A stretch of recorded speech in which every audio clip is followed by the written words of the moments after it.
Hey guys, how you doing? According to my computer, it says we're live, so I'm going to go with that. Welcome. This is KJ's What Happened, and I'm KJ. There's something that happened a few days ago. I just want to share with you guys. I think it can be encouraging, and I'm sure many of you are going to relate, and you're going to have your stories too. So I'll start it with this. I have a relative that I'm close to, but I don't get to see her very often. We live in different states, and even when she's around, like when she's lived in this state, I'm just not the type to hang out with anybody all the time anyway. But, we'd see each other from time to time. Again, I've always been close to her, but, don't see her often. And she's currently living in another state. So I made my past video about the potion and what they're putting in it. And by the way, I've got a new video coming up in the next couple days. Right now I'm calling it Life in the Shadow of Tribulation. And that'll be up in a few days or so. But this last one, I like to do these little musical interludes sometimes with my videos and tell a little story there before I start the video. And this last one had one on there. And as I was editing, I finished it at around 1:54. It was like right on a minute 54 was the end of the musical interlude on my last video. And I felt in my spirit to look up the meaning of 1:54. And I've done this in videos too. I've been doing this for years. So I go look it up, and I don't have it right here in front of me, but the meaning was a request, a demand. And I looked over to the right, and it had all these scriptures about anytime someone asks something of you, you give, etc., right? So I was like, okay, that's interesting. So I got up and I went and walked over to my phone. I picked up my phone, opened it up, and sure enough, there was a text from this relative of mine. She's in a really bad situation, and she was asking for money. I Venmo'd it to her, or Cash Apped to her immediately. That was the message. I even told her, I was like, you must have some powerful prayers, man. Someone is listening to you.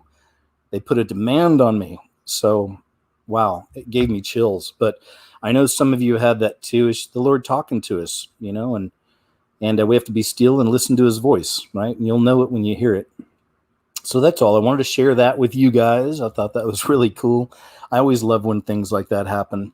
Otherwise, I hope you're doing good. I hope you had a great week. Hope you're having a great weekend. Hanging out this Saturday afternoon with us. Thank you so much. You'll still have your evening free. You got all day Sunday to goof off. So thank you for being here and hanging out with us, man. There's always a lot of stuff to get into.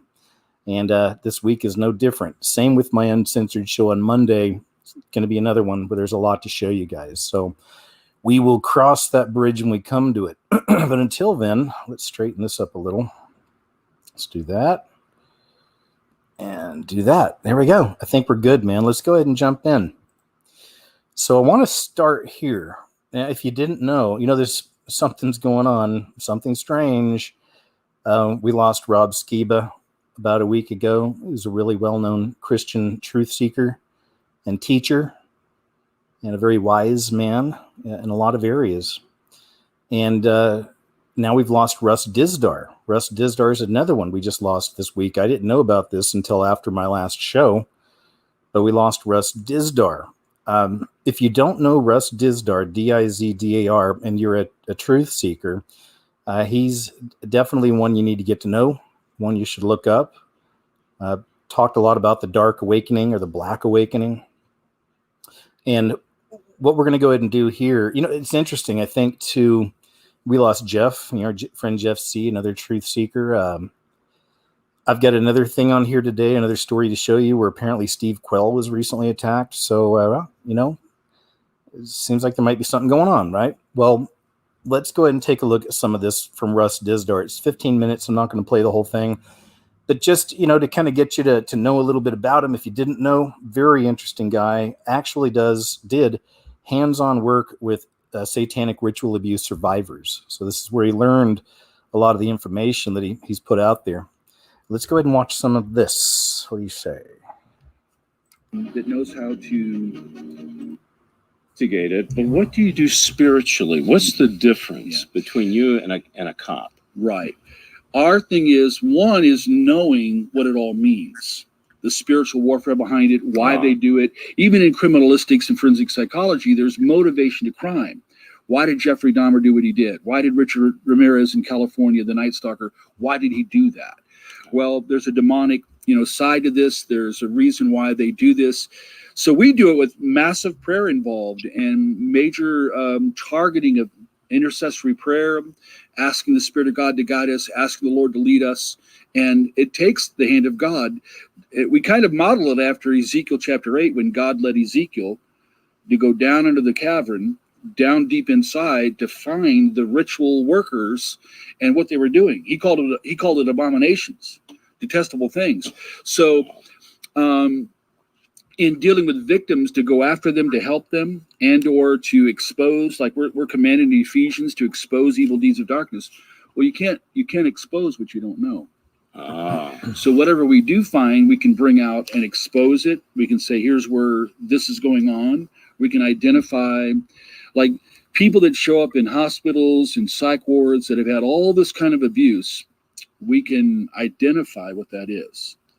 We can also spiritually engage the demonic, as we've done hundreds of times, the demonic side. When you say you identify, do you identify from a spiritual standpoint? Sure. Okay, so you identify the demons. Yeah. You know what I find interesting? A lot of churches, I'm sure, would shun you. They'd get, what? This guy's crazy. Or you can, but Jesus, when he walked the face of the earth, what's the number one thing he did?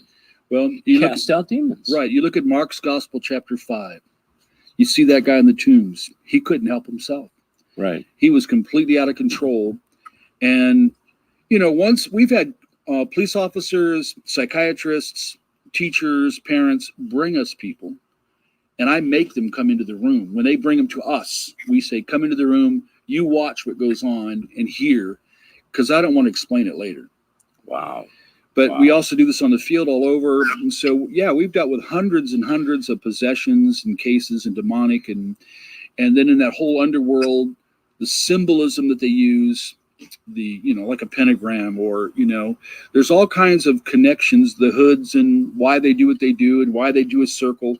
And why they summon. How do they really know how to summon demons and send them? And well, that's all throughout the Old Testament when we relook at it. Okay, so let's talk about that. Let's talk about the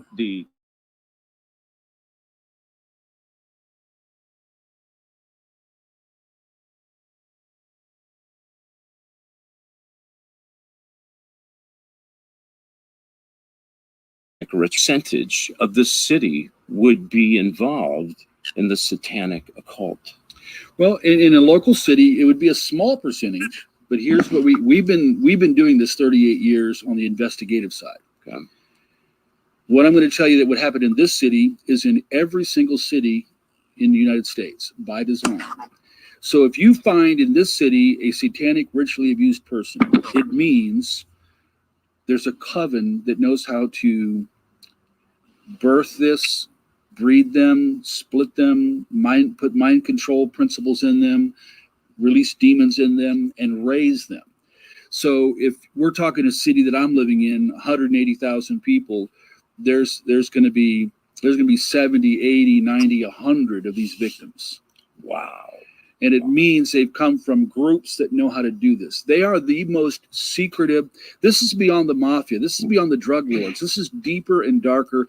We're not talking just deep state. We're talking on the deepest level. Does the deep state use these people to forward their agenda? Did you hear what Russ Dizdar said? Okay, so I'll go ahead and stop there. See, it looks like it kind of stops right there. But if you want to see more on Russ, please look him up. I found this over on David Heavener, Last Evangelist. He's a Hollywood filmmaker, David Heavener. I don't know if you know much about him. I just found him on YouTube a while back, but I think he still makes movies, but they're more Christian based. But so he's out there and he's got that perspective on things as well. He was definitely higher up, I'm sure, in the ranks in Hollywood than I was. I was a production assistant, but mostly I was a production assistant. I worked with the cast, not on the level of being a film director. So if you want to check out Heavener, there you go. Something else, a story I just found before we started. I want to show you this. It's an interesting little mystery. You hear about Alec Baldwin, the actor. He was just on set on a movie, and he killed a cinematographer and injured the director with a pistol that was on set. And apparently, of course, they're supposed to have blank rounds in them. And I don't know if somebody put a reel in there or if it was still a blank or what, but it killed the cinematographer. It killed this lady. And now we find this out. Alec Baldwin, assistant director who gave the star a loaded gun, he worked on the sequel to The Crow where Brandon Lee was killed. So Brandon Lee, Bruce Lee's son, was on the set of The Crow many years ago, and he was killed in a similar fashion. I think he shot himself. He was trying to play a joke or something, picked up a gun on set that he thought had blanks in it, shot himself in the head perhaps. Was that how that went? I'm not entirely sure, but I know he was injured on set by a gun that he didn't realize was loaded. The assistant director who reportedly handed Alec Baldwin a loaded gun that led to the fatal shooting on the Rust film set worked on the sequel to The Crow, where Brandon Lee was killed.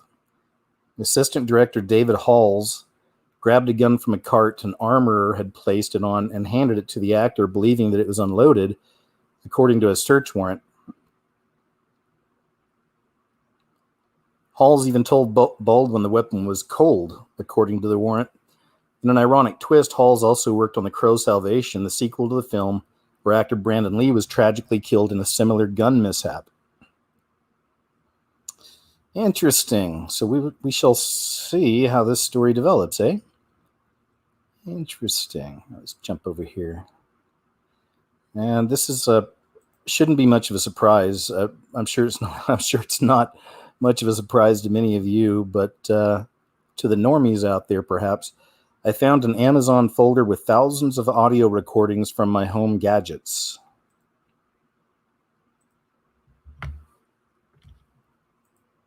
So when I downloaded the zip file, these are all the folders that came with. I decided to click on the audio one, and this is what I have.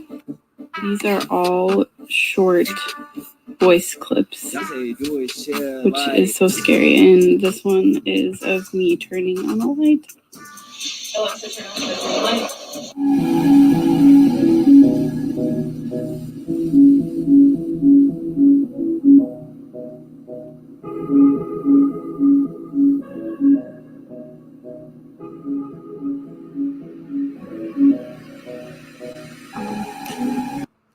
That's creepy. That's creepy. You already know they have files on us. I mean, they got the scariest movie ever on a list of far-right extremists. And one of the Rockefellers wrote the list with 4 other people. It's a true story. I showed you guys. But we're all on lists. They know us. I mean, it goes back to our faith. This is stuff I don't sit around, worrying about. Illuminati's going to come get me, or whatever it's going to be, man. It's like you can't freak out. You got to pray for your protection. Lean on your faith, of course. This is just fact. They've been compiling data on all of us for a very long time and have created lists, right? Are you on the list? Most likely. But don't worry about it. To me, it's a good thing being on their list. Remember the now infamous Event 201? What is this? Oh, here we go. It says, just randomly re-uploaded the 20-year-old Dark Winter simulation video 6 days ago. Johns Hopkins Center for Health Security on their official YouTube channel. So you have been hearing a lot about the Dark Winter, right? Oh boy, age restricted. Oh boy, what do you say, guys? Put the kids away. It's an age restricted video. Oh shoot, that means I probably can't watch it. I can't because they'll age restrict this. Center for Health Security, if you want to go there and watch Dark Winter. Touching them without their... Go check that out. We can't watch it. I've done that before on the show, and then they'll block the entire show. But you should go check it out because we keep hearing Dark Winter. It's going to be a dark winter. We heard about that last year. It's Dark Winter coming. Well, it's something they actually war gamed. So go check that out. It says, make it make sense, and I'll give you $100. I think this is a Biden clip. Permission. Are you sorry for what you did? Are you prepared to apologize to those women? Look, here's the deal. I am so, like, for example, I actually thought in my head when I walked out here. I mean, do I I know. We're friends. It's tricky. No, but I should be able to read better. But I have never in my life done anything in approaching a woman that has been other than trying to bring solace. I'm used to, like one of your staff was, I think it's really important we listen. Whether I sit down next to somebody and it's not invited to sit down. So that's my responsibility. I have to be more aware, and it's totally legitimate. But anyway, I think it's legitimate, and I think it is, and to end. Yes, the most popular president in American history. It's a fact, they say. This is fascinating. Christians and Halloween, hear from an ex-witch. So this is 12 minutes. We're not going to watch it all, but we'll bounce around a bit, and we'll get to the meat and potatoes of it. How's that? We'll get into the meat and potatoes of it. The Other Side of Darkness. Check out my blog, The Other Side of Darkness, because I know I have more experience with the darkness of Halloween and the evil side than I think some people do. And I just want to share that because I think it's really important, and it's something that people need to know, Christian or not Christian. So as a witch, when I celebrated Halloween is a high holy day for Satanists and witches alike. And so I did not celebrate Halloween thinking it was evil. We didn't do sacrifices. We didn't hurt animals. And it seemed all in good fun. It was a day to celebrate the dead and to party. And it seemed perfectly good and fun.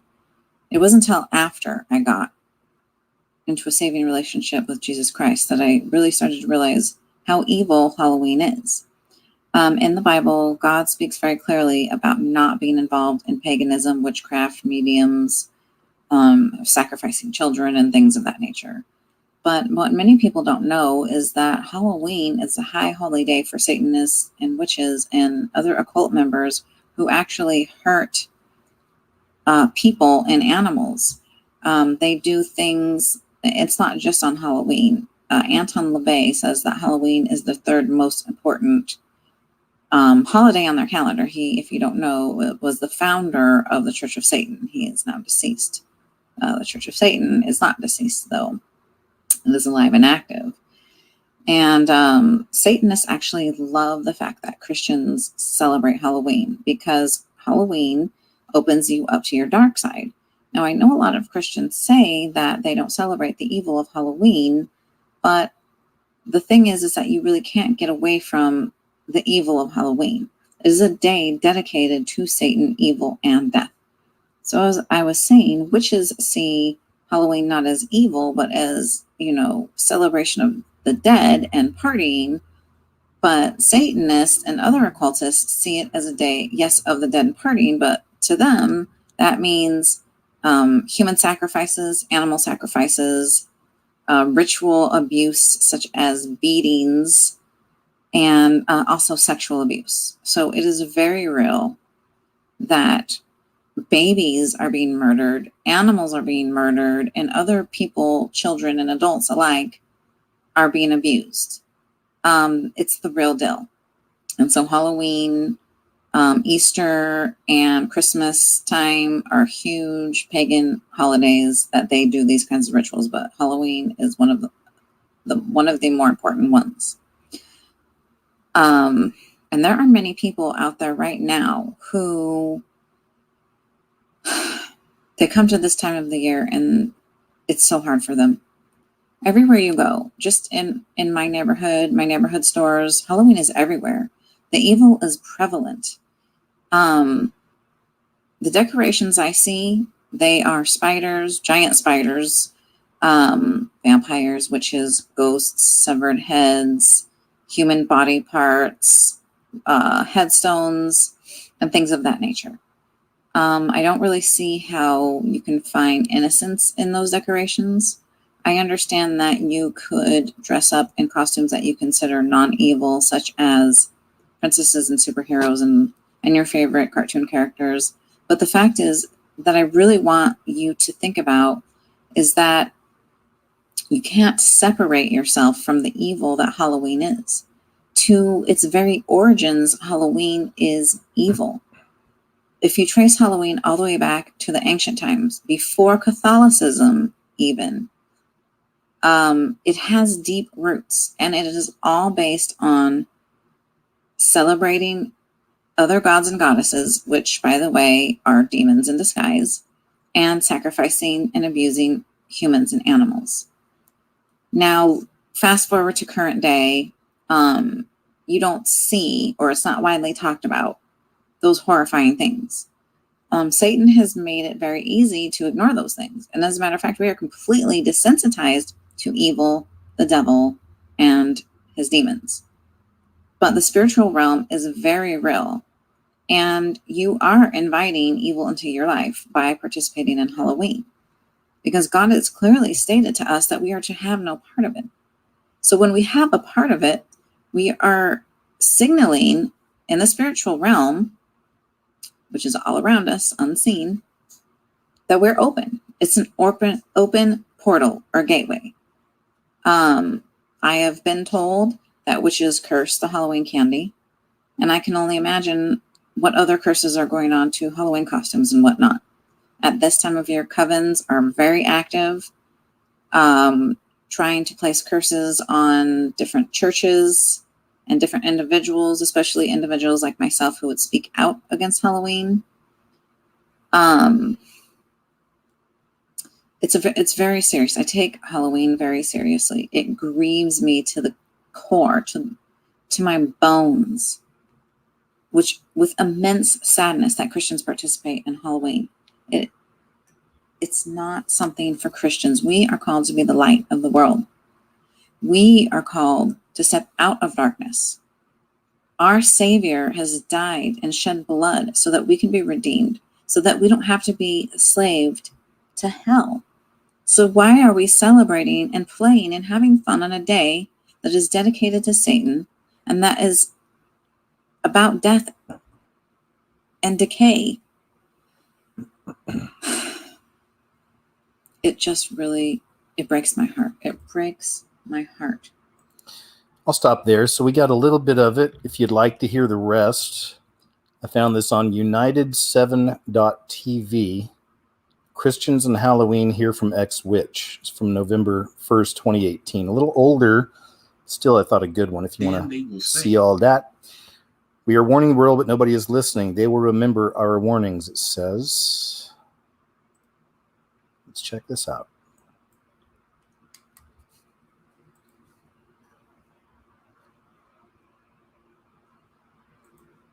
Come into the light after being forced to, they will say, the Bible was right. It's clearly happening. I mean, as you know, some people will only repent and come into the light after being forced to experience dark times. But for such repentance to happen, it's important that they at least know that the Bible says this is going to happen beforehand. If we don't get the word out to them, they will likely just be captivated like everyone else in the world and just think, okay, wow, this guy, I mean, all this powerful stuff is happening. This guy must be the Messiah. And at that point, if they've drunk that Kool-Aid, it's all over for them. So we all have a part in at least letting our loved ones know what the Bible says will happen. Now, some people will recognize that this guy is the false Messiah, and they will likely try to stop him with force.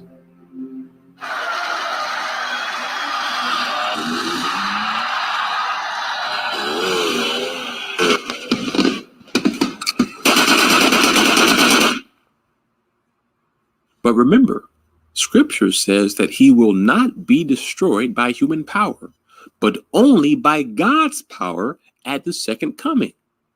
So any attempt to stop him with human means will actually only make him seem more divine to his followers because he won't be able to be stopped.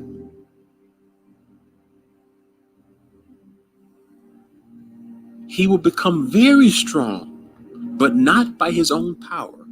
He will cause astounding devastation and will succeed in whatever he does.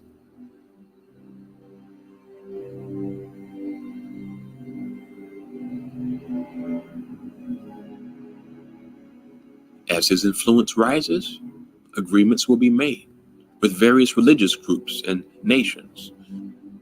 In him, they will trust.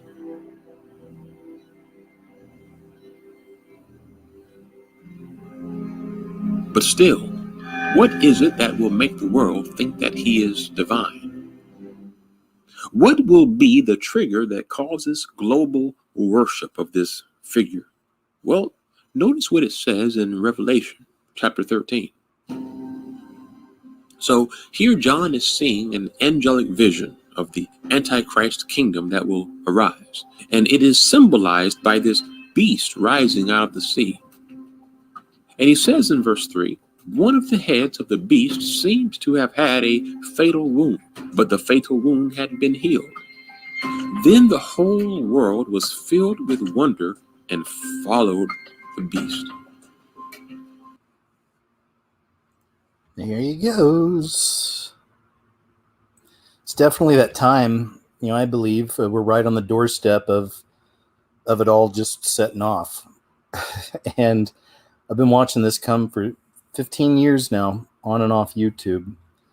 And many of you have been right there with me, and you were on your own journeys, and eventually we all kind of met, and you're on your own journeys other places with other people, and I'm the same way. We're all over the place, but we're that Holy Spirit hive mind, if you will. And we find each other, we find everything we need so we can understand the times we're in. We understand that not everybody is doing that, It's part of why I do what I do, why many of you do what you do and share, and just many of you know the Bible really well, and you preach to people, or you're prayer warriors, or, whatever, right? We all have our different gifts and the way we're doing it, and it's beautiful. And it's for such a time as this. We are in that time, and we're so close. We're so close. I think it's very exciting, and I can understand the fear from people. That's the thing. So I feel that too. It's not that I'm fearful, but I'm just a feeler, and I can feel, kind of that nervousness and fear in a lot of people in this world about what's happening and what's going on. And it's like the video was saying, we need to, and we do, just get the word out there, really try to help wake up the church, if you will, and the sleepers, and the people out there in the world. So let's check this out. This one is going to be one for the Uncensored show. It's a potion-related deaths skyrocket. All right, so we'll do that on that show. It's another one. I pulled both these up from Brighteon, and I couldn't see the title. I just saw Brighteon, but these are a couple I set aside for the Uncensored show. I want to be very clear about one thing. U.S. veterans preparing for war. This is 38 minutes long. I'm just going to skip around and play some, okay? Some of these guys might be talking about the potion. We'll see. Before we go any further, I am not a Democrat. I'm not a Republican. I don't believe in it. I believe all it does is split us in two, makes us pissed at each other instead of the people that are actually screwing things up.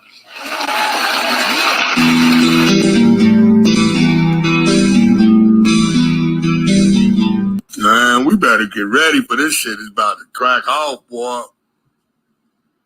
See, one thing about America, man, you can't just run over this, because the whole American gonna get on your ass. You know what I'm saying? You ain't gonna just run through this country and, we gonna be running in exile and scared and shit.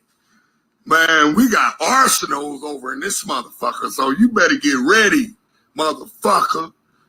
Said to get a bullet in your ass, fuck them, I'm serious.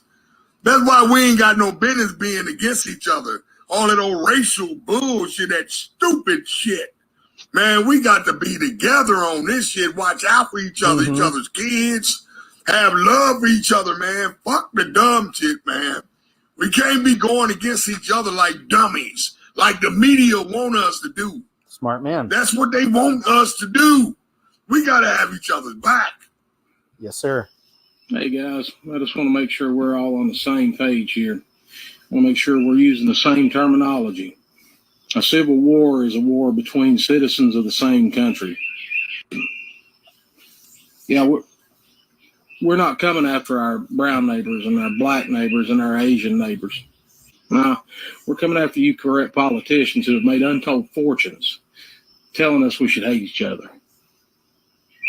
Yeah, see, you fucked up. We're waking up out here and we're coming together. We're coming together. Mm-hmm. Hey, what's up? It's your boy, Pastor Carter. So let me get this straight, because I'm seeing an influx of people saying this ain't our fight.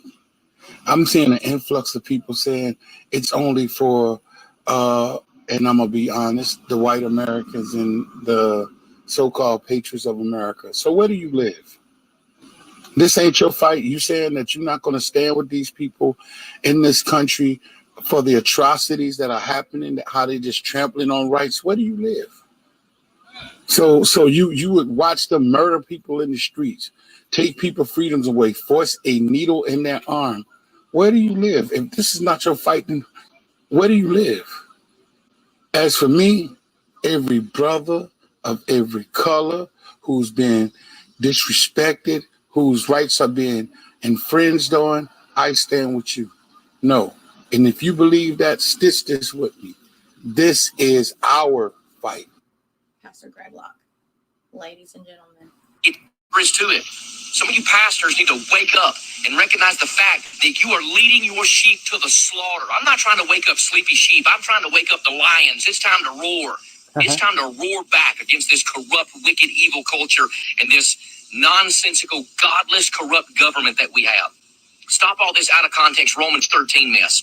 I'm not called to submit to a fraudulent, buck-wild, wicked, evil, nonsensical government. I'm not. Sir. That is not in the Bible. Yes, sir. We're called to pray for our leaders, and I do. I pray they repent and get right with God. I'm not giving in. I'm not giving up. I'm not going to stop. This is our Shadrach, Meshach, and Abednego moment. So do what you want to me and to our buildings and to our campus. But at the end of the day, we're not going to stop. We're not going to give in. We're not going to give up. We're just getting started. Better start storing something in your houses. I'm talking about food that's non-perishable, because this thing is falling and falling fast. And when your people can't find jobs and can't have money, murder and bloodshed will be all in the streets. So let's get something straight here. Joe Biden just signed an executive order saying by November 1st, if veterans are not vaccinated, they can no longer get any health care through the VA. So let's discuss this a little. As a veteran and a combat soldier, there's certain things you do to prep your enemy for when you're about to attack. Yep. And basically what it boils down to is you make life harder for them. We've got farmers getting paid to mow over their crops right now. So that's the food part. We're threatening a bunch of workers that if you don't get vaccinated, so there's the financial part. You mysteriously arm another country with $85 billion worth of equipment, which gives you a pretty formidable opponent to go against. You mandate all active duty members get vaccinated or they get kicked out. Basically, what it is you make them an offer they can't refuse. You cut off our import of certain ammunitions for certain weapon systems from Russia, which there's the means of self-defense. You start paying everybody that's playing your little game so that they'll think it's good. And there's the almighty dollar right there. It's kind of ironic I'm making this video right now. And oh yeah, by the way, speaking of that, because of that video I put up, you silenced me from being patriotic. That thing is I have questions about, and I hope vaccination, our papers, we're leaving and we're not coming back until they stop. And we've been vaccinated. They're using that word again. It's probably one of those, I think I can get away with it every now and then. But pharmacists. I'll probably play some of this on the Uncensored Discrimination. And this is it. This is America. Last time I checked, this is the land of the free, home of the brave. And you're pissing off the free and the brave right now very badly. Good luck and God bless. We've been dancing with the devil way too long. I know. Coming to the tree, they strung up a man. Freedom, and you will be treated as such. So I was recently tagged in a post about the Australian government telling parents not to worry that their kids was going to be safe. They were going to usher them into this stadium and vaccinate them. No parents allowed. That's Australia. Do you remember that story? Can you imagine? Can you imagine when they start doing stuff like that in America, when it gets that bold? Right, we're going to scooch parents into the local auditorium or concert hall or whatever. No parents allowed. We're going to take care of them. We're going to give them the potion. It's all right. We got this. It's madness. It really is. I say this to the US of A. My only goal in life, the only purpose I have, the only reason I'm here is to raise and protect my kids. So the pediatrician asks if me. All right, so I'll go ahead and I'll stop on this one. I'll play more of that on the Uncensored show, but if you want to go check it out, it's on BitChute. U.S. veterans preparing for war, and I found this on T. Nicole Elevated Minds BitChute channel. Cool. It's worth checking out for sure. Lots and lots of different people in there. Satanic agenda in schools, solve hunger with cannibalism. Now, I haven't watched this one yet. I found this on Red Pill World on BitChute. So let's see some of this. Crazy racist trash, also known as critical race theory. She's been doing this for decades in Georgia, working through the legislature, us truth and education, but this was actually supposed to be satire. Can you imagine using cannibalism as satire for high school students? So there's a school, Richmond Hill High School in Georgia. They wanted these students to create a business model that basically raising and eating human babies to solve the world hunger problem. And so they actually had to come up with a plan for mass production, distribution, and target market. So this came to light because some of the students got very upset. And so a parent actually submitted this. But this was being taught as satire again in an English class. This was an example. So because the students were so upset, we found out about it. But we really want to make sure that parents are aware that this is trying to normalize cannibalism. We're seeing it in Hollywood. Isn't this beautiful too, as far as this is an example of people shining the light on the darkness and then the darkness cowering away, scattering like a cockroach. It's like that lady from Pfizer. I showed you guys that clip last week of Project Veritas approaching her and just running away, scattering, running from the light. Hollywood, right, with the Katy Perry and the Netflix movie they did with Madonna and Drew Barrymore. So there's a lot going on. But they actually went through step by step. Let me tell you what they had. This is not part of the curriculum. We believe a teacher actually brought this in. But one of the first things that they start with is when you first give us your child that you unfortunately cannot keep, we will take them from you. Do not be worried. Your baby is in good hands. To first care for your child, we will give them a vaccine. Yeah. Keep them safe from for some reason, they put Panorama. After that, they usually get very tired from the shot. They will get sick and will not wake up. Can you believe this? So when this happens, we have a small funeral. And after that, in capital letters, we feast. Since the child has passed, we don't need to take up any more land for cemeteries. So we slap them on the grill and cook their flesh and make delicious hamburgers. They taste just like the real thing. Oh my gosh. Then they go into their business plan of mass production. For mass production, we would encourage the U.S. government to create a business negotiation with China about trying to reduce their population by donating children to our government. We also take all children from organizations, including foster care. They are just taking this to the extreme. And it says the production is once they receive these babies, Alex, the meat is cured and dried, similar to that of beef jerky, so that it doesn't spoil and is preserved longer.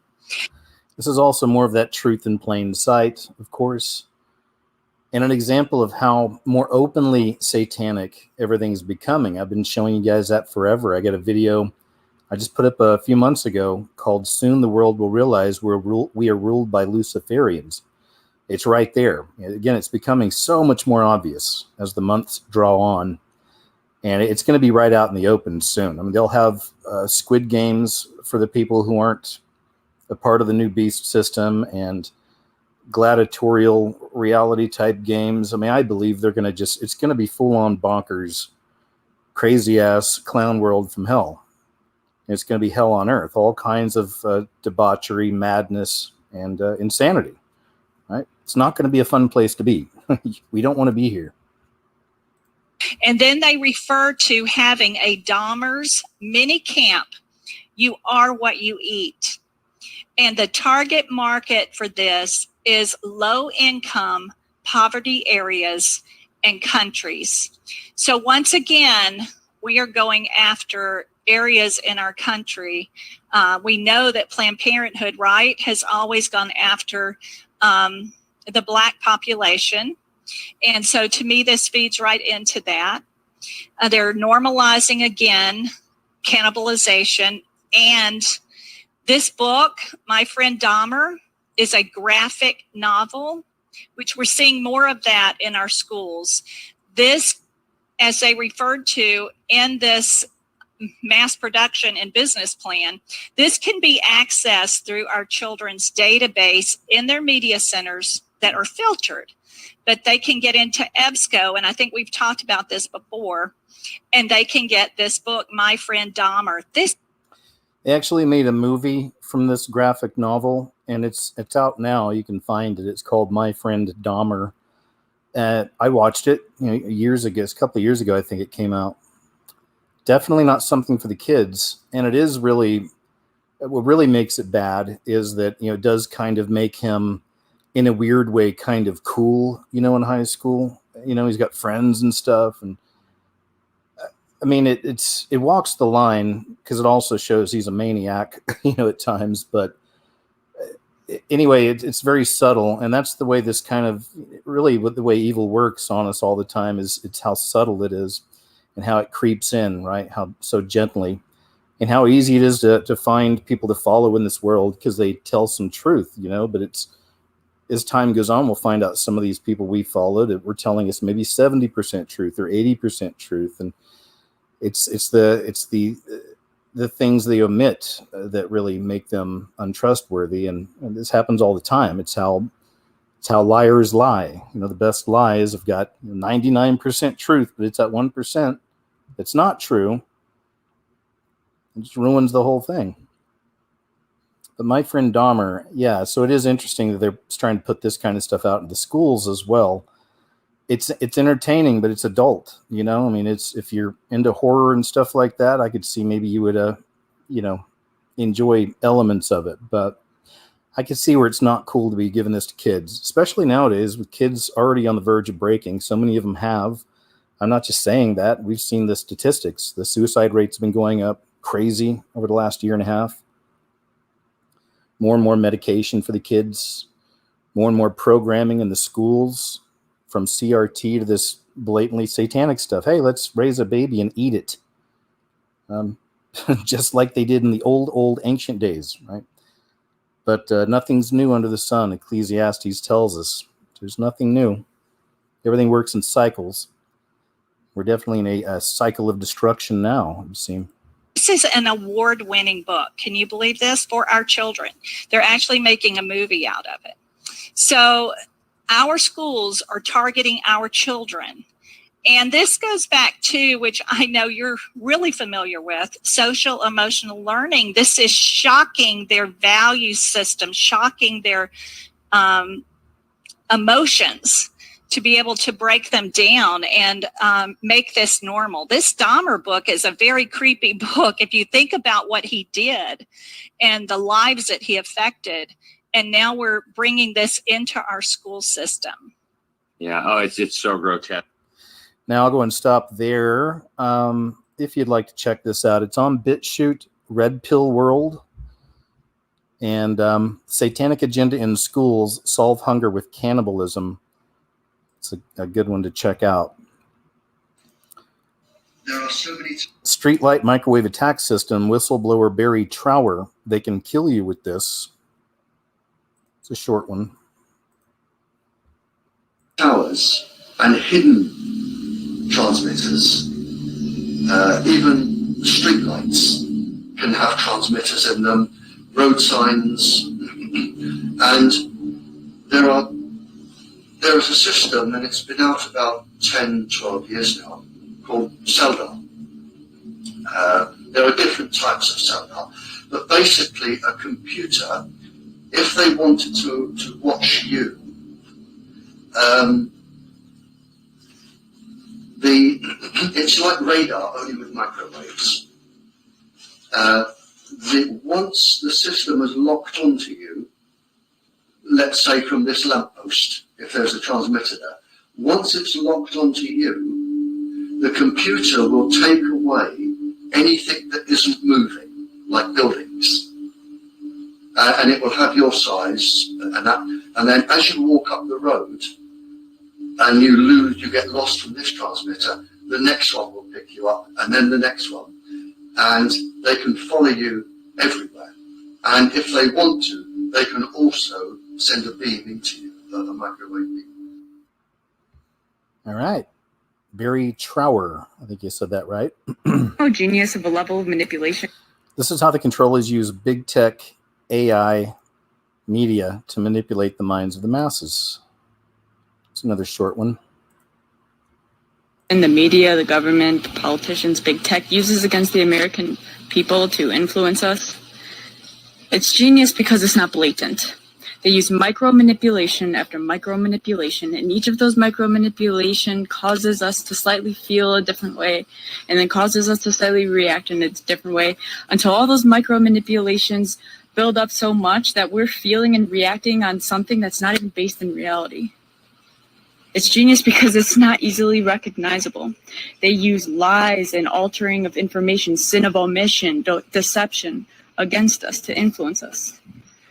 And then big tech solidifies this through censorship, making it seem as though the majority of people hold a certain position and opinion, which leads us to conform to that opinion, causes people to remain silent on theirs. It sucks. I can relate. Here's Pastor Artur Pawlowski. I've been following him here on the KJ's What Happened for quite a while now. Started off, he was fighting back against police coming in with mandates to his church, and there's some really epic videos of that, him kicking him out of there. Then they started the whole harassment program on him, and he's been arrested a few times. Now here's the latest. And he's actually with Mike Adams. I like Mike Adams. He's from Natural News. Also, he created Brighteon, the website. So let's go ahead and check some of this because it's going to be a long one. That's 40 minutes, but we'll jump into it a little bit and see if we can get some of the basics. And we have a choice. I was officiating a church service and Canada, and the website is streetchurch.ca. Artur, God bless you. Thank you so much for your courage. Thank you for joining me today, sir. Thank you so much for having me in. I mean, we need the support. We need to expose this great evil that is happening in our beautiful country, Canada. Absolutely.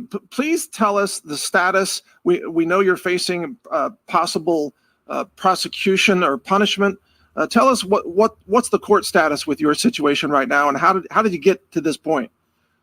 Well, I am facing right now, if the judge wants to throw a whole book at me, 4 years prison for my kicking those Nazis out of the church, inciting people to come to church, officiating a church service, and participating in illegal gathering. So those are 2 court orders that were issued against us in the province of Alberta in Canada.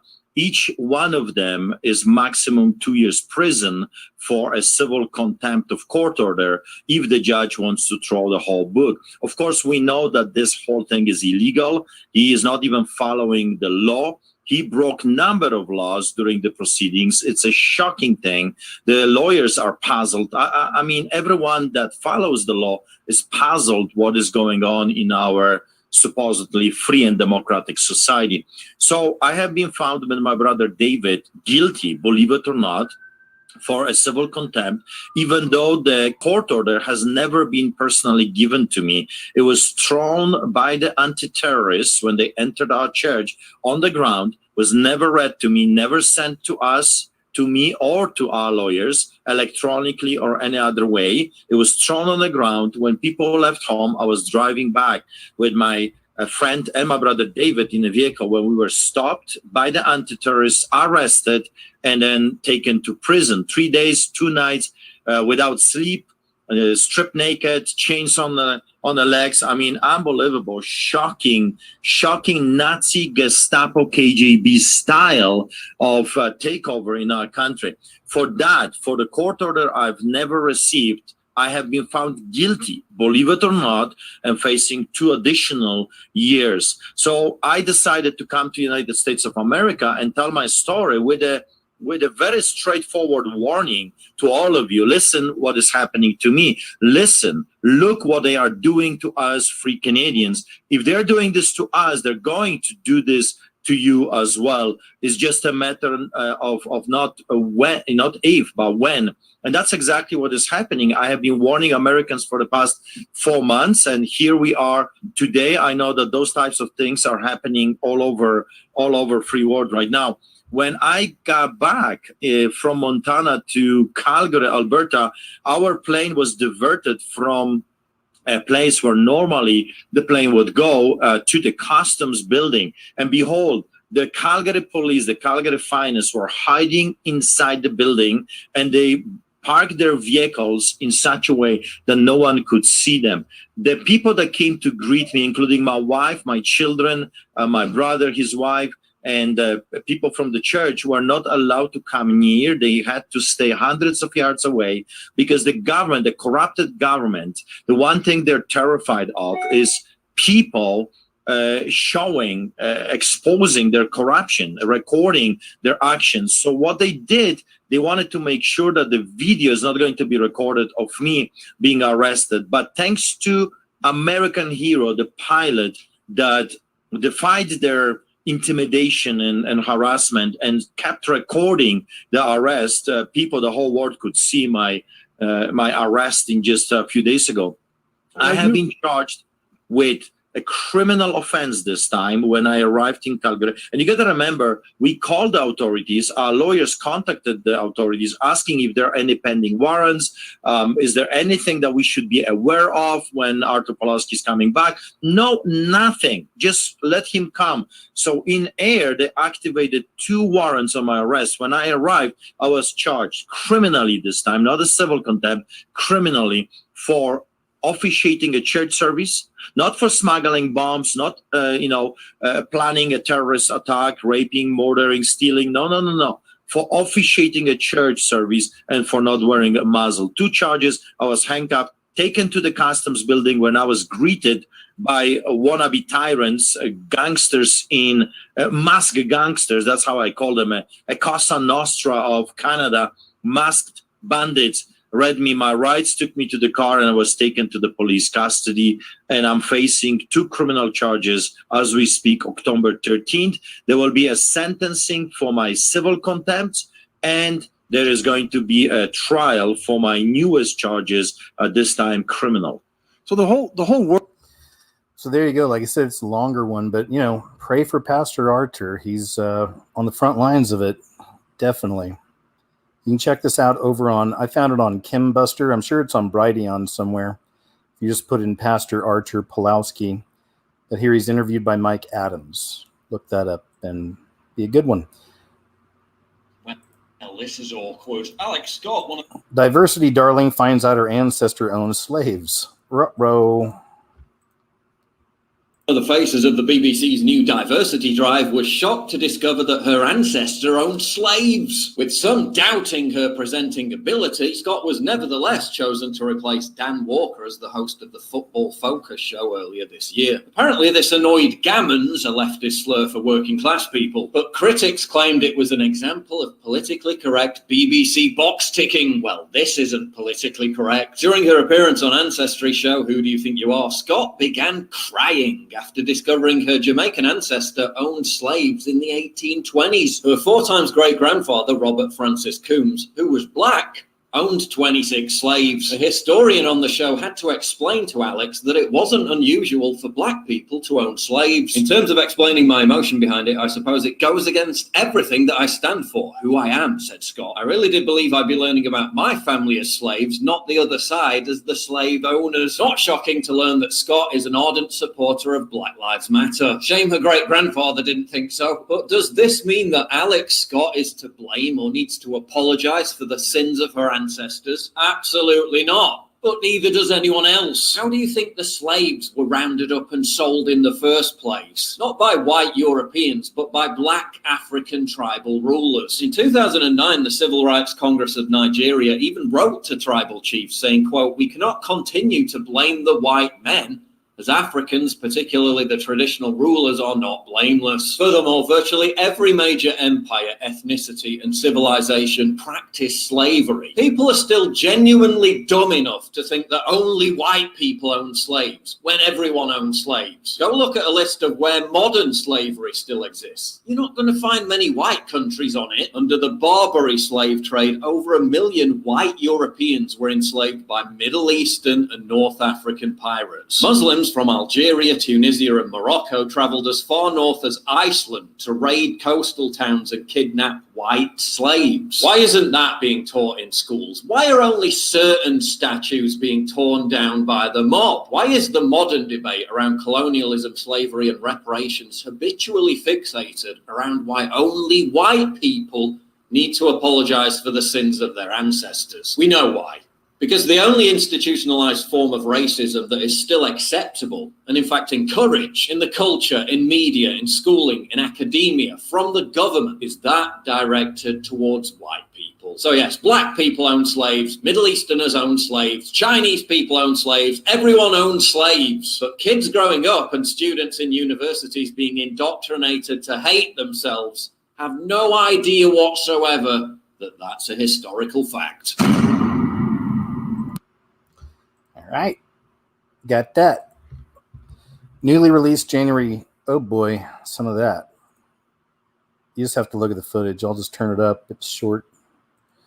But of course it goes against, the narrative of what happened on that day. And we already know. Most of us know this. Some people don't. I still add these things because it's a good reminder, just in case, that this whole thing is a made-up story, a hoax the media has been pushing to target. Right now, they call it the target the Trump supporters and all this, but these have been the seeds of what's to come. And we already know it. The Bible tells us what happens in the end with people who don't go along with the program, who won't take a knee. So it'll be Christians and other people who might not be Christians, but don't like what's happening. It'll be a bit of a mix. So we shall see, but it's already right here. We already know. That we've seen it. That's a big part of this program over the last year and a half. Is started off with targeting the Trump supporters, this, that. Now we have the potion.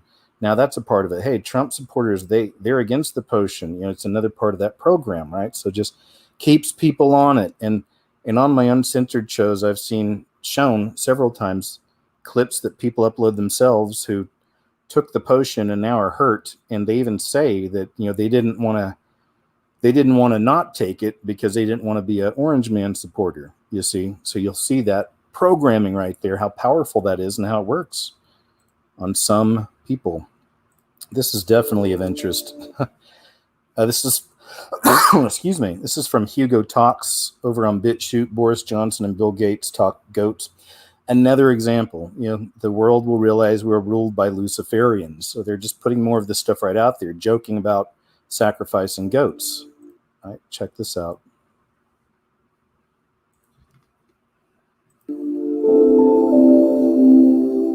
Hello, you're listening to Hugo Talks. Billy Goat Gates is in the UK. He went and had a Michelin star meal last night with Boris Johnson.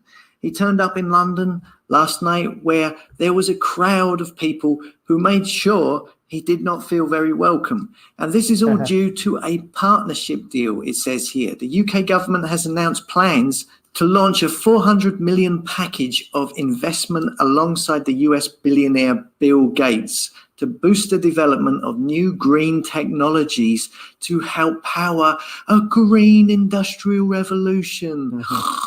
So when they say green technologies, they are talking about the digital prison they are hoping to coerce everyone into. That will track and trace and monitor everything you do and measure your reactions, measure your energy usage, and cut you off if you use too much. And technology that will actually harvest energy from you to power their system of control, which I'm going to talk about in a video later on today. So now Bill Gates is in a financial partnership with the UK government. Is there anybody he isn't in a financial agreement with? He's in an agreement with Tony Blair, every pharma company you can think of, every behavioral science lab you can think of, every media company you can think of, you name it. And now he's in a financial relationship with the government that the UK people pay their taxes to and supposedly elect, because it's supposedly a democracy. Clearly, no such thing. Who is Bill Gates? Is he a doctor? No. Is he a politician? No. Has he been elected by anybody anywhere to be a spokesman for the people? No. No, of course not. Nobody would vote for him. That's why he never puts himself in that position. So no qualification, nobody wants him. This is just a super rich person who buys his way into everything. Anyhow, Boris Johnson talked about sacrificing a goat in their tedious little chat they did today about green technologies. And look at what the UK has done with coal-fired power stations. It's a big problem around the world. I'm massively sympathetic to countries that are still relying on coal, but there are alternatives. Wind is not a commodity that is restricted to the UK. There are plenty of. I know it hasn't been a particularly windy year, but we must propitiate Aeolus, the god of winds, and sacrifice a goat or something and get it. But lots of goats in a humane way, obviously. Also, remember that Boris Johnson's married to a witch, and his witch wife has I'm not sure exactly where her position is, but she's somewhere up in the government. So keep that in mind. I mean, it's all connected. All these people are connected. The satanic side of it all is being revealed more and more and just coming right out in the open. But Bill, thinking about the Bill looks nervous after that one, doesn't he? IEA report, you were nodding your head. Yeah. Anyway, there you go. Boris Johnson and Little Billy Gates talk goats from Hugo Talks. By the way, I am enjoying. The Rise of the Eighth King after October 24th, 2021. I think I've shown you guys some of this. Let's see. Looking through the stuff, and then I could sort of deliver the lines, but somebody else was. I had a stand-in, a front man, say, you know what? If I could make an arrangement where I had a stand-in, a front man or front woman, and they had an earpiece in, and I was just in my basement in my sweats, looking through the stuff, and then I could sort of deliver the lines, but somebody else was doing all the talking. And Yep. Yep. So here's one that I've talked about in the past, and I've shown some clips of it also throughout the years, but something to keep in mind. This is the idea that Obama's coming back. It's going to be the Antichrist, the last king, the final pharaoh. And it would make sense in a lot of ways, the way things are shaping up, what it's looking like, the way Puppet Biden's been acting or enacting the laws he's been putting into place. And Pawlowski recently saying, yeah, we're working on Obama's Build Back Better plan. You know, I mean, it's there. It's there. We see it. It's there. I know a lot of people argue over no, it's this guy, it's this one. There's many antichrists, but we're talking about the final one, the dude, about to be revealed, already at work behind the scenes through his puppet. It's going to be interesting. So anyway, that argument's going to end soon. You know, and it's this one. No, it's that one. And there's still, of course, are going to be a lot of people that follow after him. We know that. The world already loves him. Not people like us with the Holy Spirit and can see, but the world. And a lot of, religious-minded type Christians, I'm sure, really like him. We know there's a lot of, I call them religious-minded Christians who don't have the kind of eyes we have, or they don't utilize the eyes they should have to see and to hear and to understand the subtleties in the satanic system and the way they communicate, right, and what they're doing. So there's one to consider for you if you're interested. This one right here. I'm a sexual predator, right? I'm guessing I'd probably play some of this, but I thought this was interesting because Steven Crowder and Alex Jones, I've never seen them together. So you got a Steven Crowder with AJ to discuss Crowder's suspension from YouTube and more. So we'll play a little bit of that. Right, and I'm attracted to Let's see women. here. Let's just assume that for a second. And I don't think there are many. I don't think there are many male-only gyms. Those just are gay nightclubs. So to be clear, it's very, very rare because I've looked for them. Because the truth is, now if you go to men and women, I actually think it's a good idea. Like curves, I understand it because women feel vulnerable, right? They feel self-conscious. I'm actually pro curves, and sometimes I would like a male-only gym where it doesn't scare women if you drop a barbell. That's all. I think that it should go. I totally you know what agree. the problem is? Exactly. That's why guys go out to the deer camp so they can drink whiskey, chew tobacco, and cuss. I do know 3 of those things, but I like to paint with watercolors, so I think I understand where you're coming from. Exactly. Yeah, we're both equally manly is my point, Alex. Here's another story that's going on. We're ready for the story, right? Yep. Quarter Black Garrett? All right. Okay. Are we ready, though? I don't know that I'm ever ready. I don't know that we want to be ready. But the Women's Liberation Front, I already hate this. It's, I do the worst. Reported at least one woman at the Central California Women's Facility was pregnant after a transgender male prisoner was transferred there. Keep in mind, the male prisoner was permitted to transfer under the new California law, SB 132, which allows biological males. We're not supposed to use the term biological males now. What's the term we're supposed to use? Person with penis or person? something? Yeah. No, it's something else, male. Lady McBulls. Yes. Seating person. Yeah. Seating person. I don't. Is that what a seating person? Weird. No, I just made it up. I heard, but I had read at Vox that it's hateful to say biological males. So I don't know. There's a different term, like Latinx. Go say that to the Latin kings. See how it turns out. Yeah. Let us know what the term is. Sooner or later, someone's getting 9 teardrop tattoos. They just look like Pierots. Used to call him dad. So under SB 132, it allows biological males to use women's locker rooms, homeless shelters, and prisons to the point that now condoms have been issued within the prison. What? Yeah, this is part of the protocol to ensure that sex between inmates, which is illegal, by the way, would be safe. So they need to make sure that it's safe sex in an all-females prison. Wow. Where they cannot get pregnant, and so all women, pregnancy, immaculate conception.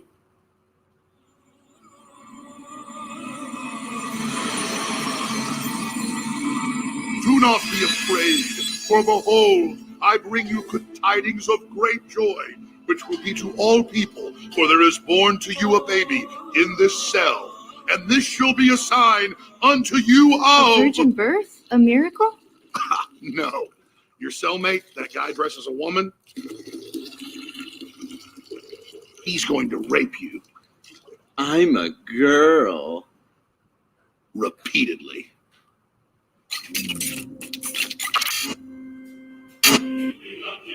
From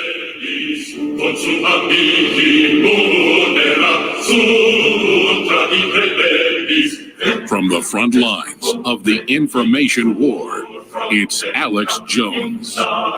Language encompasses everything on the topic of bathroom bills. That language, just to be clear, what's so concerning to me is there were 100 parents, right, at Loudoun County who were protesting the school board because this young girl was raped by a bisexual boy in a skirt. I don't really know what gender they consider that. That's how it was reported.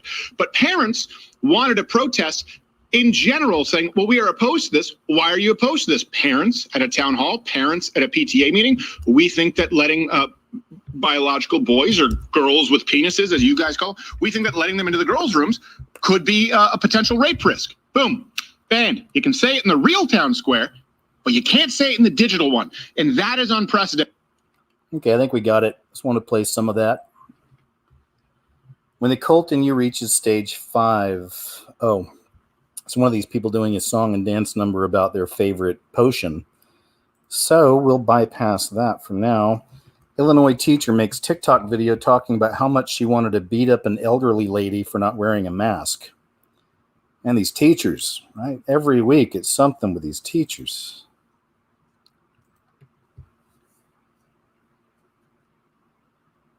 Okay, so just got back from my daughter's choir concert, and I'm a little infuriated, a little fired up about something that happened tonight. First of all, I was really excited to have a choir concert in person after the last year and a half that we've had. Plus, my daughters are a senior and a freshman. This is the first time they were literally going to be sharing the stage singing together in several years. So I was very, very excited about this night. The choir director asked me if I would handle ticket sales at the door. I, of course, obliged and said yes, absolutely. So no problem. I'm working the table, and I noticed this alum who graduated a couple years ago walked in with his grandparents and his mother. And I remember him being kind of a conservative asshole back then. So Grandma and Grandpa show up. They're not wearing masks. And I'm like, we have a mandate here in the state of Illinois, indoor mask mandate. And you already heard the triggering, right? And how she's been programmed. He was a conservative asshole. Anybody caught up in that stupid Pepsi versus Coke hoax, right, at this point. But still, we understand there are millions who are caught up in it. And not everybody is awake, so-called awake, but they're just not. They've been so programmed by this system for so long. These are the people we hope to shake awake, scare awake, whatever it takes. Let's continue. I'm like, am I going to have to fucking throw down with this bitch? Right. Because I deal with this all day long at school. I'll fucking throw down. They bitch and moan about having to wear their masks and we're living in fear and all this crap, whatever. And I stare at her and I go, are you kidding me right now? Like, we're at a high school choir concert. Is this really where you want to start shit and be a fucking asshole? Okay, I really didn't say the last part to her, but. So after I'm done selling tickets, I walk in, sit with my family, and this fucking family is sitting behind me. I'm like, motherfucker. And I see that good old grandma is wearing the mask, literally hanging off her ear, not even under her chin, hanging off her ear. So I get right back up. I go find one of the school personnel that's on duty there. I tell them, and of course they go and make an announcement that everyone has to put their masks on and wear them over their nose and mouth properly if we want to continue having in-person music concerts. So old bitty grandma huffs and puffs and she's all pissed off. Fine, whatever. Now I've got my elderly parents with me, as well as my elderly aunt and uncle, sitting in front of them, not wearing her mask properly. Fuck around and find out. I will throw down with you. So the concert's going on. It's beautiful. Whatever.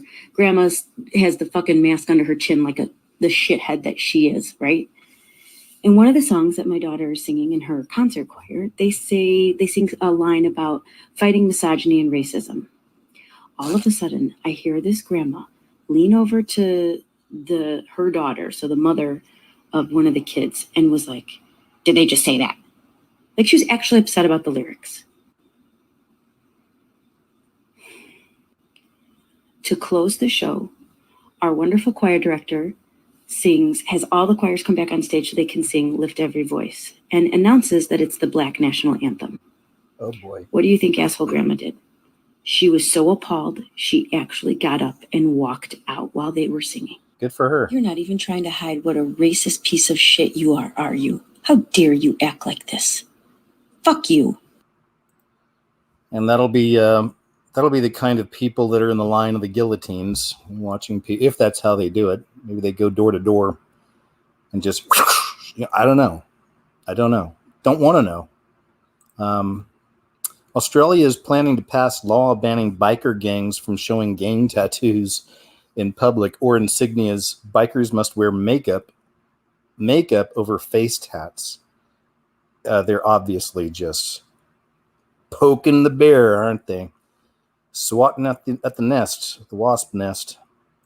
Outlaw motorcycle gangs would no longer be allowed to wear club colours, gather in public or even have visible tattoos under strict new bikie laws. The changes will make WA legislation the strictest of its kind in the country. Busting down doors, disrupting the 1% determined to live outside the law. We're coming for the bikies. These people aren't a social club, they are criminals. Using legislation designed to let police harass bikies, soon all outlaw logos will be banned in public places, as will gang gatherings. It's time to get out of the gang or get out of Western Australia. You can't wear your vests. You can't hang out together. You can't punch on in the middle of Scarborough Precinct in the middle of the day in front of families. Anti-insignia laws will also apply to public social media pages and visible tattoos, meaning it'll have a daily impact on notorious figures like Troy McCanty. He's going to have to wear Michael Jackson's glove too, isn't he? Because he's got 1% on his hand. And senior Hells Angels member Dane Brakovich. And if they're on parts of their body which clothing apparel will not cover, then they'll have to find some other way to cover it, either makeup, foundation cream, perhaps. The new laws were introduced to Parliament today. They name 46 specific groups and have the flexibility to be implemented against others should a gang try to change its name. Wearing a patch in public will land bikies behind bars for 12 months. Unlawful consorting could see them locked up for 5 years. We don't want people in our community having fights in public, shooting their guns in public. It's not the place. It's not the state. It's time to leave. The legislation could be in place by Christmas. Nathan Brooks for 10 News. A year in jail for wearing a patch. I mean, this will probably be an opportunity for them to just show how, totalitarian, tyrannical, fascist they are. Maybe that's what this is. Maybe they're hoping the bikers will do something back and then they can broadcast a display of just full-on violence against the bikers. I don't know. Maybe. But that's going to be a mess. That's going to be a mess. Totally insane passenger stands up mid-flight with microphone to lecture about COVID to everyone. This is mine. You can't take it. I tried borrowing yours. You didn't want to let me use it. I brought my microphone. I'm going to use it. This is perfect. Thank you. We're set up great. If you don't take this game, the pandemic started all because humans have lost a little bit of faith. You're gonna cuff me? You're gonna cuff me? Yes. I'm right in front of my ma'am. I don't need to be taken anywhere. I don't need to be cuffed. Ma'am. I'm completely harmless. Also, I think you're all enjoying this because, like I said, I'm not terrible to look at. Yeah. That's me. The reason why the pandemic started was basically because the internet. So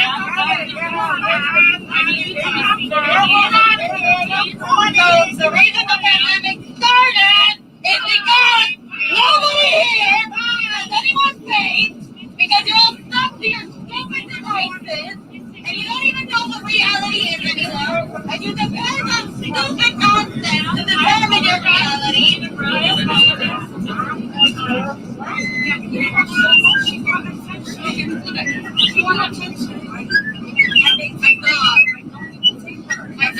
My dog has better sense than any of you. In fact, my dog could be a better dog for you people. My dog is my dog.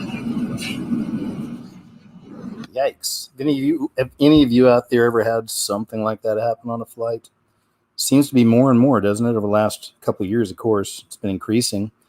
Walgreens to close another 5 stores in San Francisco due to mass shoplifting epidemic. Well, it's not like we didn't see this one coming. They just passed that law just a few months ago where anything under $1,000 you could steal and you wouldn't be arrested in San Francisco. So shoplifting is illegal, but in video after video, it doesn't look that way. In New York, shelves of a high-end retail store emptied. In California, people walking calmly out with armfuls of stolen goods.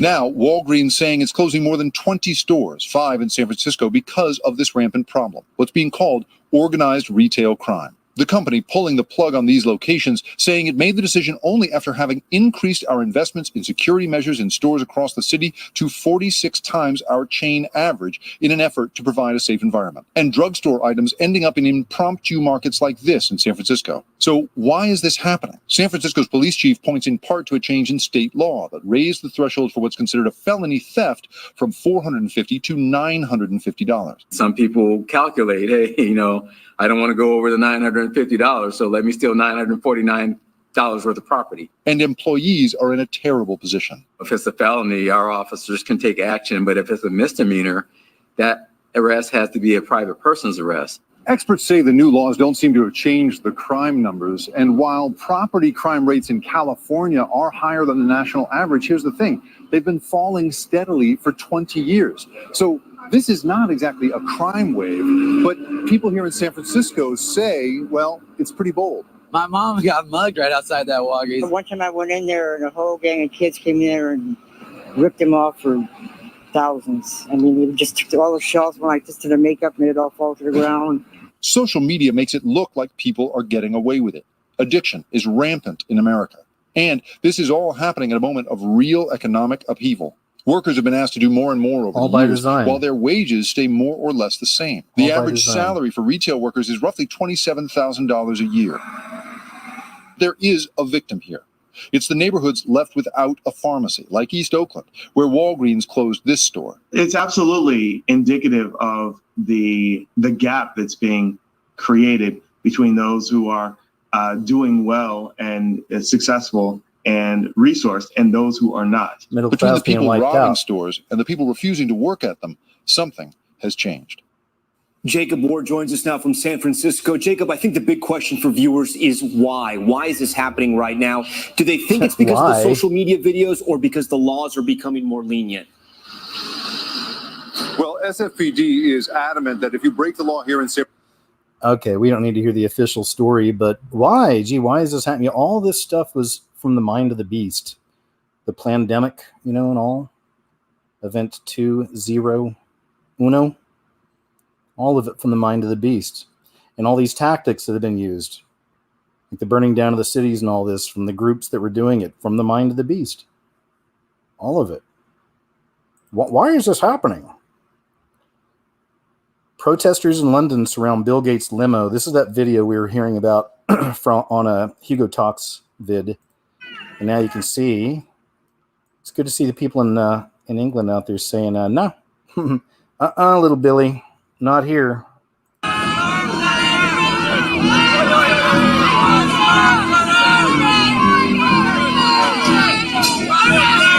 You murdering Bill Gates! You son of a bitch! You have blood on your hands! You have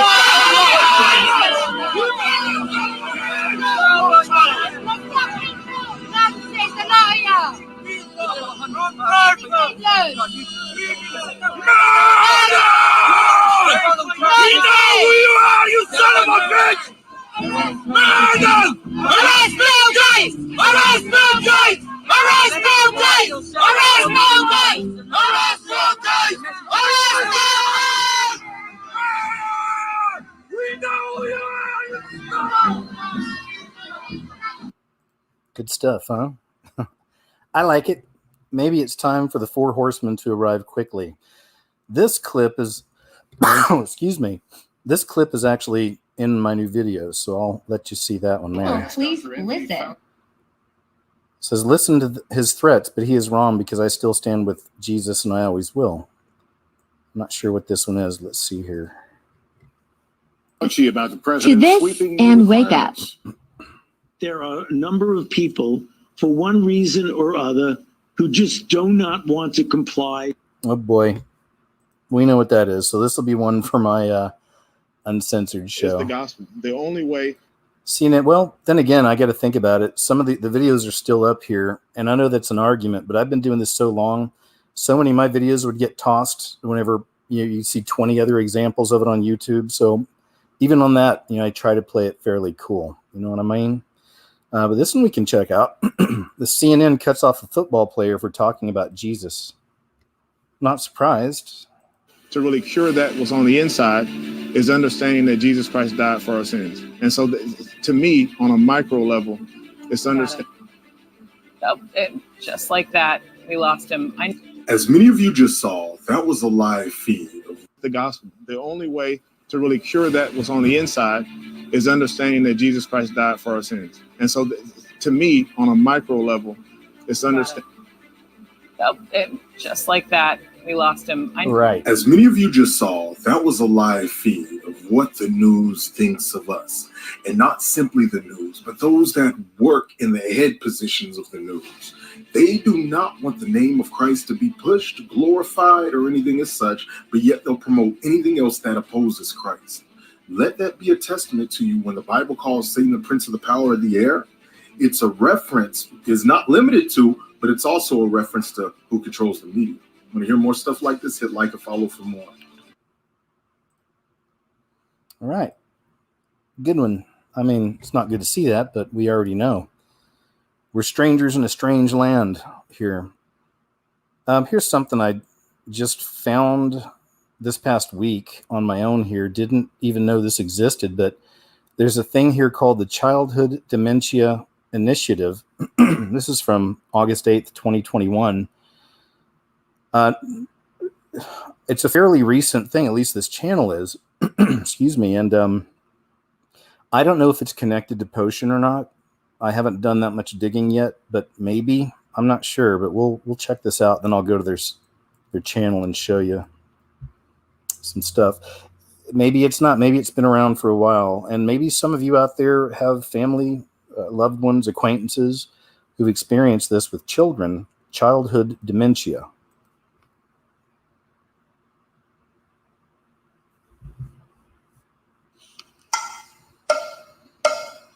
I was waiting for the bus when a lady came, and she smiled at me, so I did the same. And I noticed that there were tears in her eyes. I saw a photo of a child, to my surprise. Oh, she must have a sad story to tell. 'Cause I tell you, the photo looked like a little girl.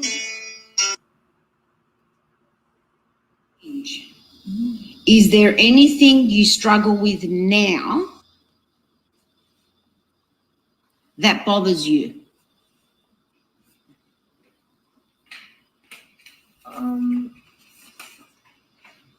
What is something that It scares me. And I feel like I might die.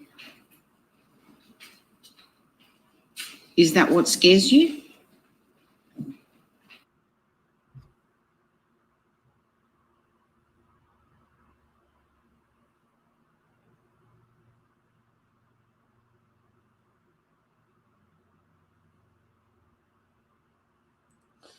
So again, this is all new to me.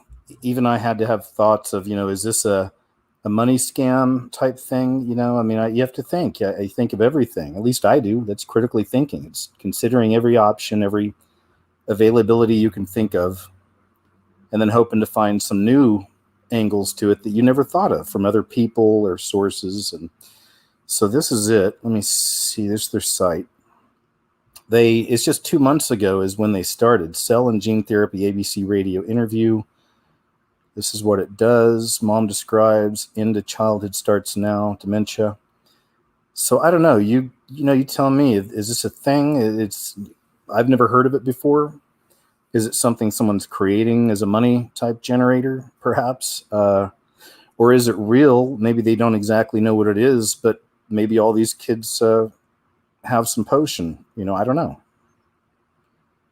This is a short one. They're all real short. Let's see. Hi, my name is Karen, and I have twin daughters, Amelia and Mackenzie, who have childhood dementia due to juvenile Batten disease. Childhood dementia is singing rockabye to your daughter like you have for every night for 10 years, walking over to the door to shut off the light only to hear her say, "Mom, you forgot to sing me rockabye." Childhood dementia is having your 10-year-old daughter cry and hallucinate for a week straight and desperately beg you to get rid of the voices in her head, and there's nothing you can do to help her.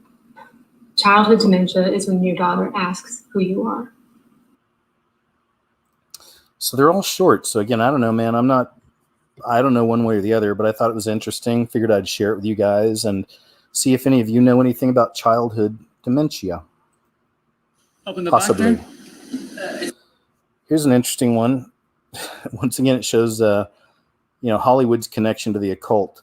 This is from Christopher Lee. This guy is a famous actor. He's a character in Lord of the Rings. He's been a Bond villain. Some other ones. I know he's been something big in other movies. Lord of the Rings is one of them. I think somebody made a comment down here. Let's see. Yeah, he was in Star Wars. Okay.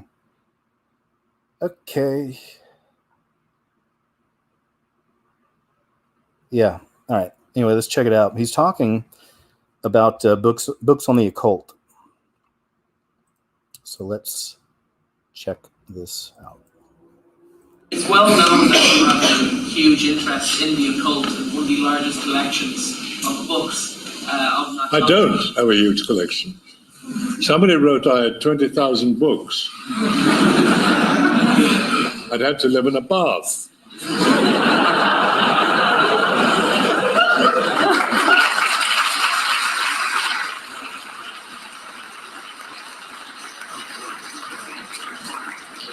I have maybe 4 or 5. I have The Devil Rides Out, first edition, signed to me by Dennis Wheatley. There's a book just come out about him called The Devil is a Gentleman. And I have met people who claimed to be Satanists, who claimed to be involved with black magic, who claimed that they not only knew a lot about it, but as I said, I've certainly never been involved, and I warn all of you, never, never, never. You will not only lose your mind, you lose your soul. I don't have a big library in the occult, no. I know look, the internet and the media, if they can't think of something to do, they invent it. If they can't think of something to say, they invent it. I don't know who thought that one up. There you go. Got to be careful looking into that stuff. Of course you do. I've dabbled in some throughout the years, not, to make a deal with the devil, but to understand more the way they think. Albert Pike, Morals and Dogma, things like this. They're talking about things, I'm sure, much deeper and darker. Yeah, for sure. You're learning secrets of the enemy, learning secrets of spell casting and conjuring and summoning spirits and things like this. And it's all very real. And it's very dangerous, of course. Of course. 4-year-old girl says she had spiritual encounter during near-death experience. It's a little older, but I wanted to share from January 2020. I was just so happy she was here. We had just gone through so much. Even in the womb, Brittany Tomic of Brunswick felt her baby was special. When I was pregnant, they found the cyst on her brain and the white spot in her heart. The smoke signals were there.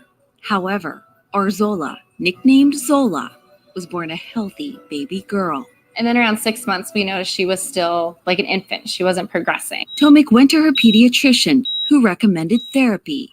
but she still felt something was wrong. She would just get fevers unexpectedly. She would scream through the night. The littlest ear infections would turn into pneumonia. Next were the seizures. Year after year after year of seeing specialists. Eventually, an ENT recommended Zola get her tonsils removed to treat sleep apnea, which was causing her seizures. A routine procedure. Everything was fine. They went home. That's when she came in our room in the middle of the night and she went to yell, Mom, and she couldn't even get it out. All we saw was this black mass come out of her mouth and this just dropped. Zola was covered in blood, lying unresponsive on the floor. She was rushed to Akron Children's Hospital and immediately taken into the OR. So she was almost out of blood and she kept going unresponsive and then coming back. She never flatlined. An hour later, the doctor came out and she said she was fine. She was going to be okay. Do you want to swing on this, Zola? Zola fought for her life, and because of her strength, doctors discovered that the hemorrhage was caused by a rare genetic disorder called Ehlers-Danlos syndrome. It affects the collagen, the connective tissue. So for most people, it's like they're put together with super glue, their bones and their tissues. Hers is like bubble gum. There is no cure, only treatment. Zola will have a lifetime of bleeding, bruising, and pain.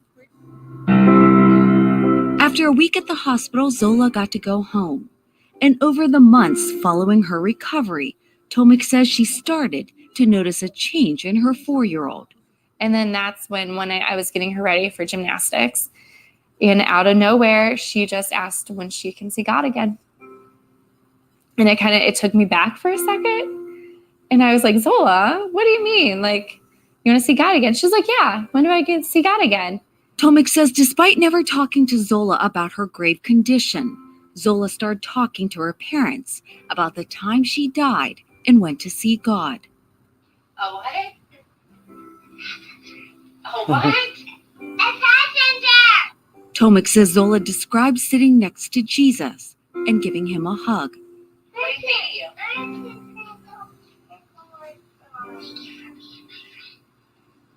What? Oh, that's so awesome. Tomek says Zola even started drawing pictures of God in her heart. Can you tell me what it looks like? Oh, did you? There were a few times I picked her up from preschool and the teacher was saying she got in an argument again about God being real. What do you have to say to people that are like, she's 4, it's her imagination? It makes me sad that people would think that way and not believe. These are not things that we've put in her head. Tomek believes Zola was saved that day, both physically and spiritually. She had an experience, she has gone through something that we can't explain and most people can't. And from that passion came purpose. Tomek started a nonprofit called Zola Zebras, which raises awareness and helps families dealing with rare illnesses. It's day by day, some days minute by minute, and it's just clinging on to faith and continuing to advocate for your child. In Brunswick, Melissa Reed, Fox 8 News. I can already hear 1% or less of people out there listening. Oh, they're Satanists, the black and the white. Don't you see? If you remember, it's a part of our collective consciousness, and some people utilize things like this without understanding. And obviously, it's the zebra. So. And maybe nobody said that. Maybe it's just me thinking that maybe. Remember Lot's wife? Yeah, this is really interesting. From October 17th, Steve Fletcher, 222 channel. That's where I found this. I'm sure this will be going into a video soon too, just for more signs of the times related biblically. And in this case, they're doing something like this, but they're calling it an art project, of course. But I think you'll be able to read between the lines.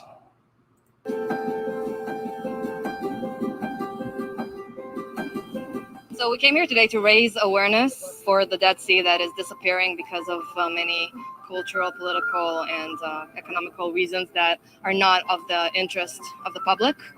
It's a really important treasure here in the Middle East, and it's going to disappear really quite soon if we don't act now. So it was very important for us to come here and participate in this provocation of an art show.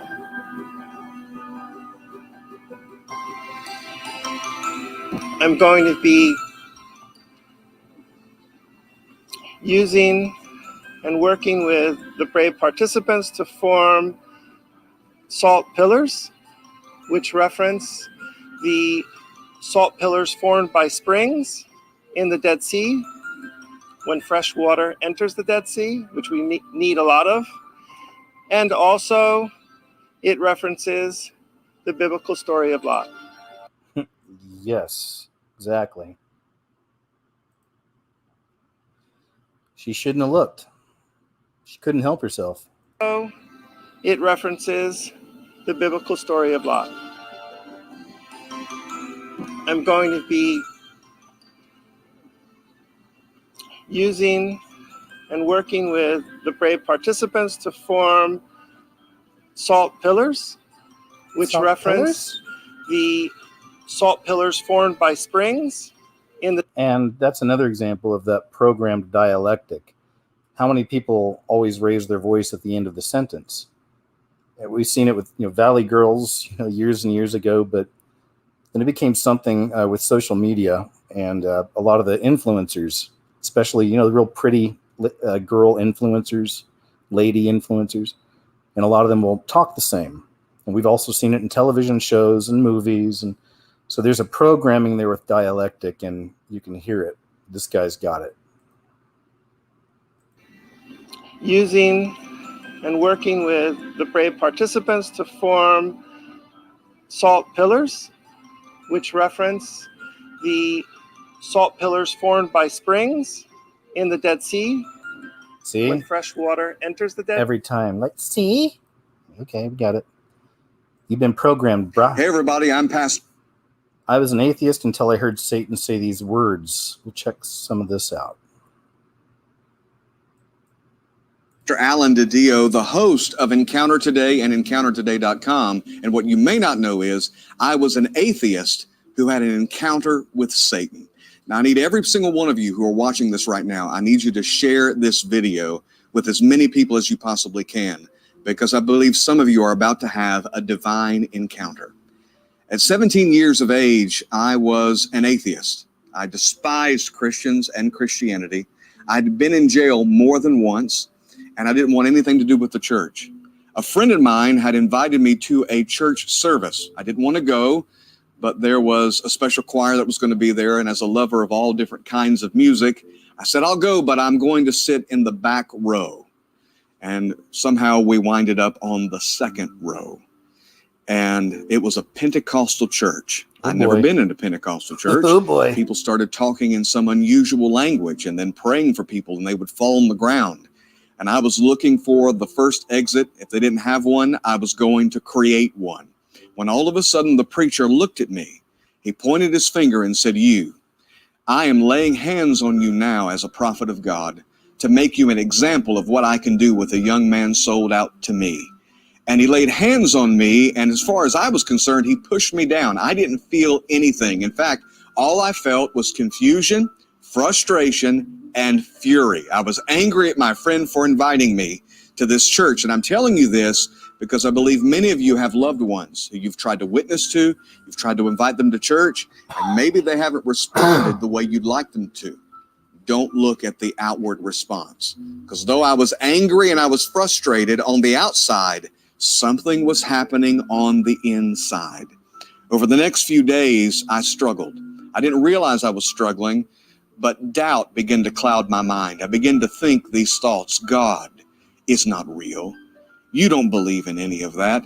Don't ever walk through the doors of that church again. Well, there was some kind of party, a youth party, that I was invited to. I thought, well, that'll be safe. There were going to be girls there, and there's going to be free food. Why not? So I showed up on a Sunday night to a youth event. And during that youth event, everybody was playing, they were talking, they were having a good time. Music is blaring, foosball, pizza. But I was depressed.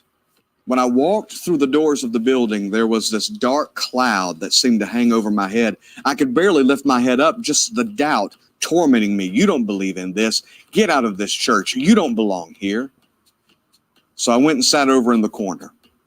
And as I sat there, with these thoughts bombarding my mind, all of a sudden, it was as if I was sucked into a tunnel.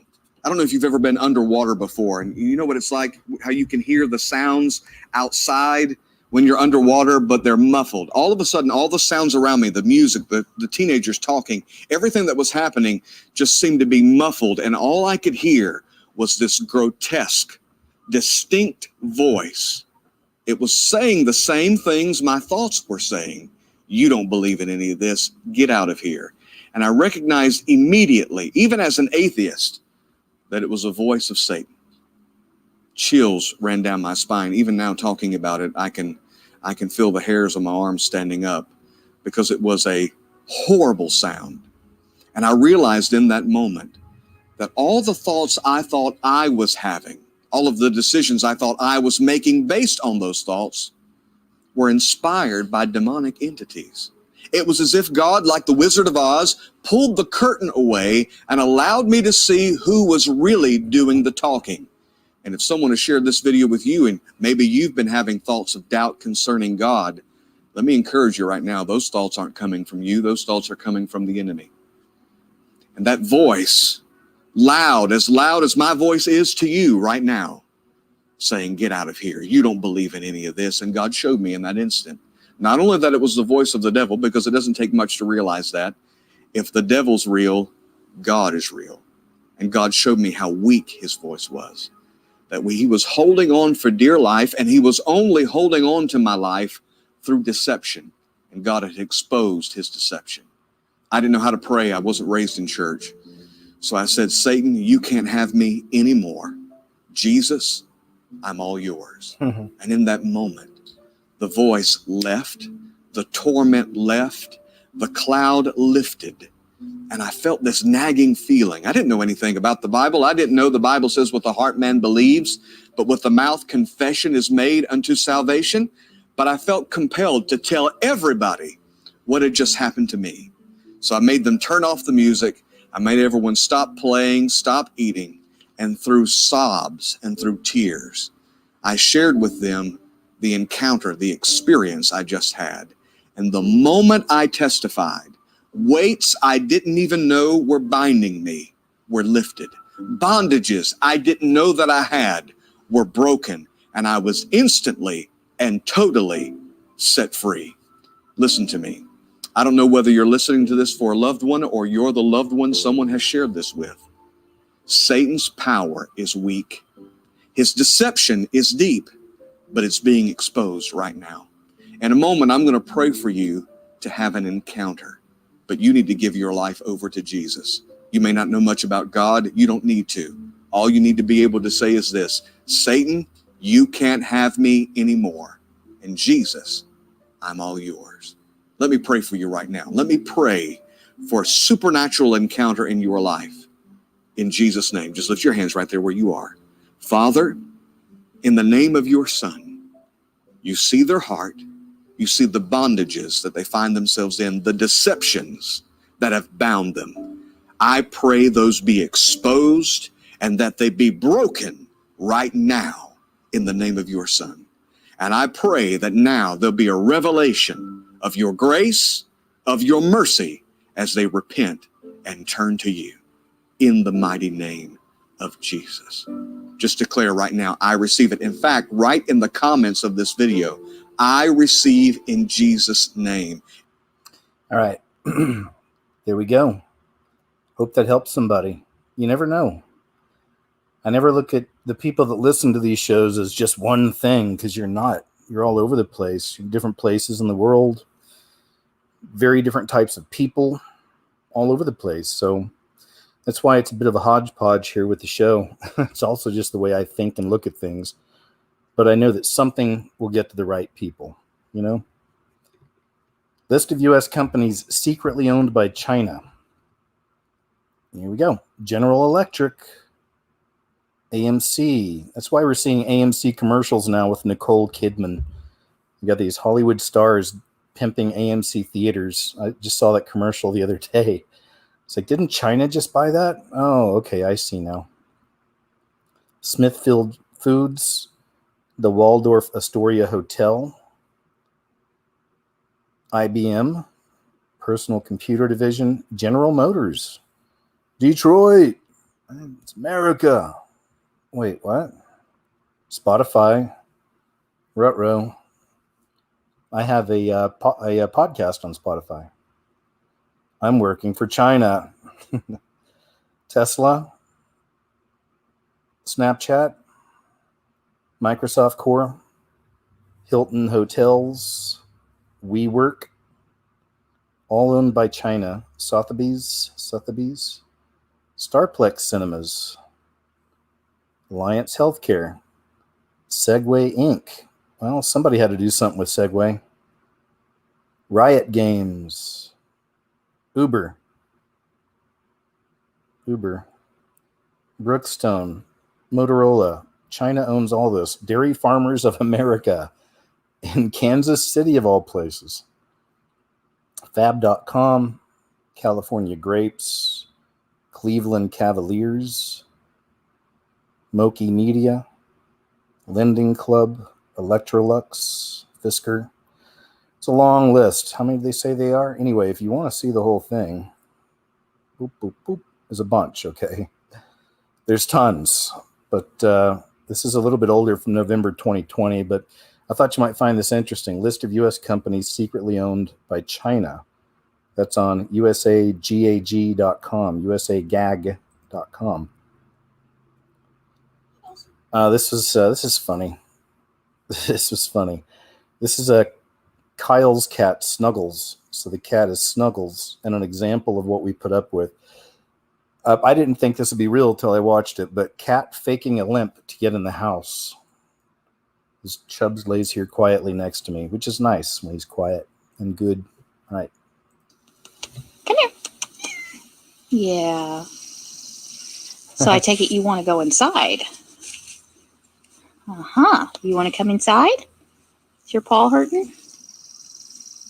Is your paw hurting? Is it hurting? Okay, put her down. All right, Snugs. Oh, is your paw still hurting?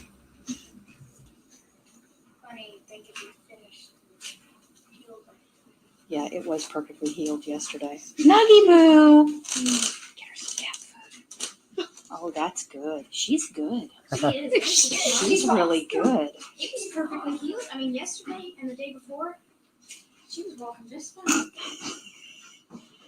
She is good. Oh, there it goes. Okay. Wait, is she walking again? There she's walking. Here, pull it out here so she has to walk to it. Okay. Here it goes. There you go, Snugs. There you go, John. You're in the same room as her. She won't walk out.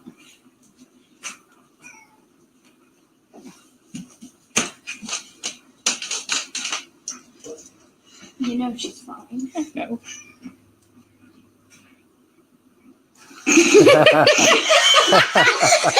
Snuggles! You've been busted! Oh, Snuggles. So busted. Why are you crying? This was funny, too. 5-year-old girl thinks her mom's passport proves she's an alien. And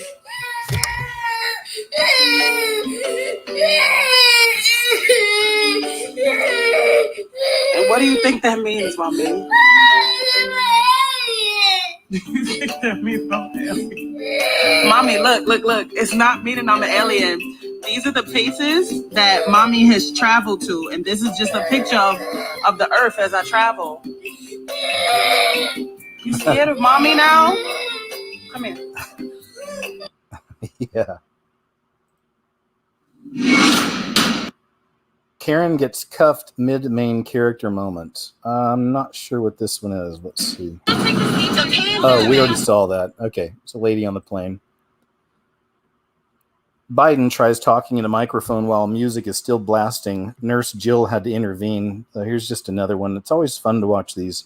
We're being patriotic, right? This is the most popular president in American history. I tell you what, I would like to learn it.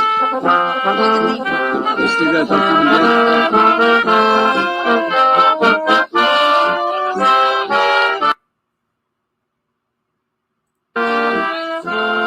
I tell you what, I would like to learn it. You see that?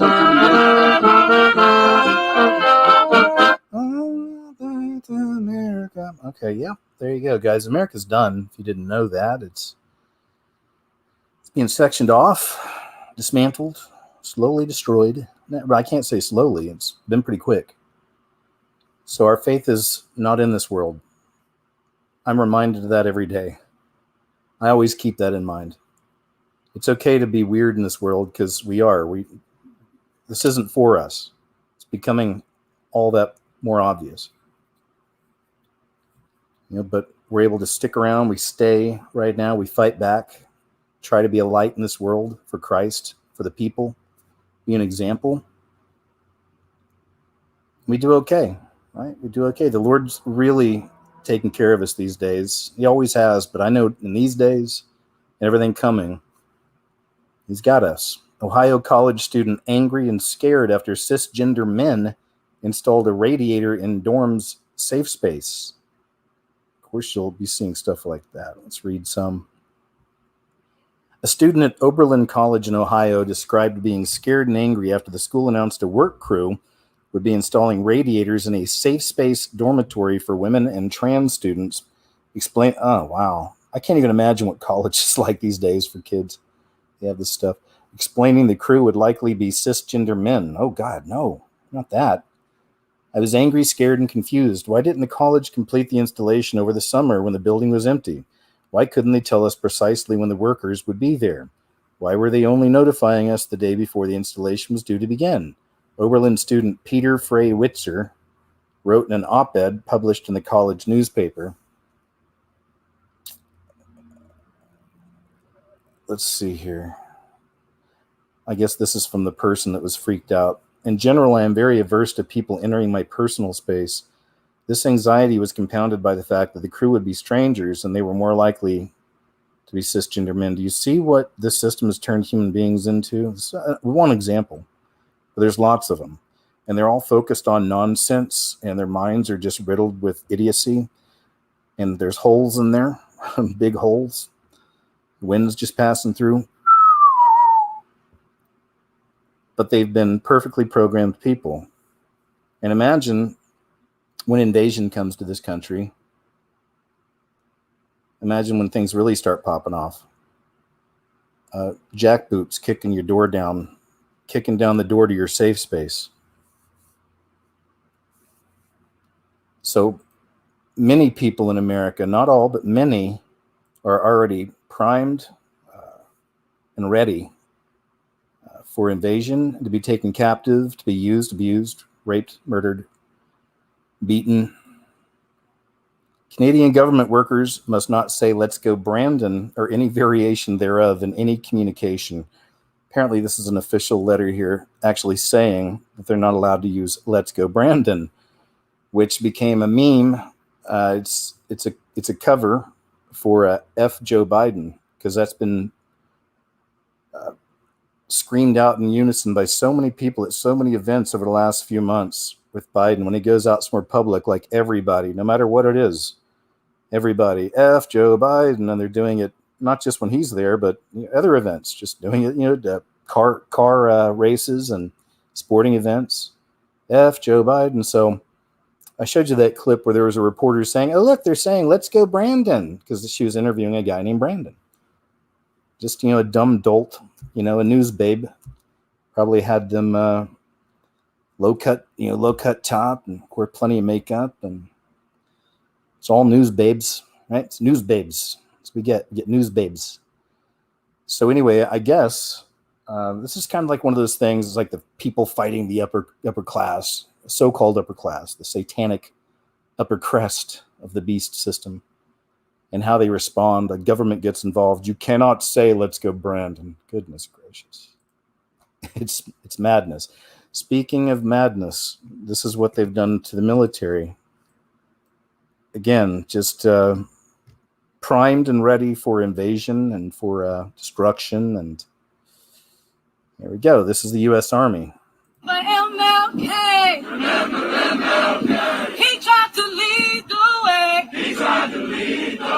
But he was shot one day. one day. In the early morning. In the early morning. It's alright, it's alright. It's alright, it's alright. It's alright, it's okay. It's alright, it's okay. I've seen better days. I've seen better days. Hey, hey, hey, hey, hey, yeah, yeah. Remember illness. And it's appropriate that all the army guys' uniforms look like they're wearing dresses. Okay. He tried to lead the way. He tried to lead the way. But he was shot one day. But he was shot one day. Wow, just even getting the troops focused on nonsense, stuff that doesn't matter, not paying attention, at least to warriors and soldiers, shouldn't be focused on this kind of stupid stuff, but it's all a distraction. Shooting holes in their brains. Place next week. Shakeout, if you heard about this is from October 15th. Shakeout 2021, the world's largest earthquake drill. I guess already happened on October 21, but I just learned about this. Leaders with MEMA are encouraging everyone to take part in the Great Shakeout Earthquake Drill. That event will take place next week, October 21st at 10:21 a.m. During this self-drill, participants will practice dropping to the ground, taking cover under a sturdy table or desk if possible, while protecting your head and neck, and hold on until the shaking stops. To register for the Great Shakeout, visit our website at wjtv.com. Join us and learn more at Shake. Yeah, that sounds fun. Not. Tom Morello, fight the power by subscribing to my New York Times newsletter. Yeah, here's more from this guy from Rage Against the Machine, which always, was hard left, we'll say, even into the Marxist type stuff. Many years ago, very popular band, Rage Against the Machine. Supposed to be these warriors against the man, fighting the system. You know what I mean? Not so much. Now he's an official writer for the New York Times, which is just an awful rag itself. They all are, really. Makes sense. This video has been removed for violating YouTube's community guidelines. This is another one of those, man, like in real time censorship. I don't even know what it was. America has fallen apart. America has fallen. Let's check this one out. Part 2. Why is nobody talking about the children that are going missing every year? Worldwide, 8 million children go missing. And this is not including the children that are not registered in the system, the people that sell their own children. Why is nobody being a voice for these little ones that are being abused and tortured? Why are so many people afraid to speak the truth? I understand that child sacrifices have been going on for many years, but do not normalize it. It's not okay. And even though we can't do much for them, at least be a voice for them. Spread awareness. People, keep watch of your own children. They're putting it out there for everybody to see. This is not okay. They sodomize children. And for the people that do not want to hear this, I am sorry to upset you, but I'm going to tell you the truth. They take newborn babies with the umbilical cord still attached to them, and they put them with animals for the animals to sodomize them or to abuse them. Many of these world leaders, they take their blood and they drink it and they eat their flesh. And you know what they do before that? They take advantage of them because the adrenaline, they say it gives them power when they drink their blood. How demonic and sinful and satanic is that? No child and nobody deserves any of that. Oh, but I'm going to tell you that the Lord is going to trample these monsters. He is going to destroy these wicked, evil, demonic people. Oh, these wicked acts will not go unpunished. They will not get away. They will have their punishment. And I'm going to tell you that they like children up to the ages of 12, but babies, infants are like caviar to them. By the age of 4 or 5, that is the cutoff of where they like to abuse these children because of their innocence that they take advantage of them, the innocence that they take from them. I pray that many of these people will repent and turn away from these wicked and demonic acts. Yes. Agreed. Biden secretly sending planes, trains, and busloads of COVID-infected underage illegal immigrants to American cities in the dead of night. The clandestine nature of the operation, which means hidden nature of operation, raises questions about how the White House is dealing with a recent surge in unaccompanied minors. Republican Florida Governor Ron DeSantis expressed outrage at the Post's findings, with a spokeswoman saying, if the Biden administration is so confident that their open border policy is good for our country, why the secrecy? Why is the Biden administration refusing to share even the most basic information about illegal alien resettlement in communities throughout our state and the entire country? Why indeed? The United States no longer has a southern border, and day after day, illegals stream into America and are secretly deposited late at night to states like Florida, Texas, and New York. So far this year, over 16,000 of these illegal immigrants are COVID positive. Most of them are not wearing masks or social distancing. 7,000 COVID positive illegals alone went sent through Texas before being dispersed to other locations. So you see how that works. Spreading. From the New York Post, the charter flights originate in Texas, where the ongoing border crisis has overwhelmed local immigration officials, all by design, and have been underway since at least August, according to sources familiar with the matter. Last week, the Post saw 2 planes land at Westchester County Airport, where most of the passengers who got off appeared to be children and teens, with a small portion appearing to be men in their 20s. We already see. This is from Now the End Begins, if you want to read all that. Confusion and mismanagement reign in Biden White House as more than 40 groups demand a meeting over proposed COVID vaccine mandate. Just a headline. Most of these are headlines. You can look into them. NowTheEndBegins.com to check these out.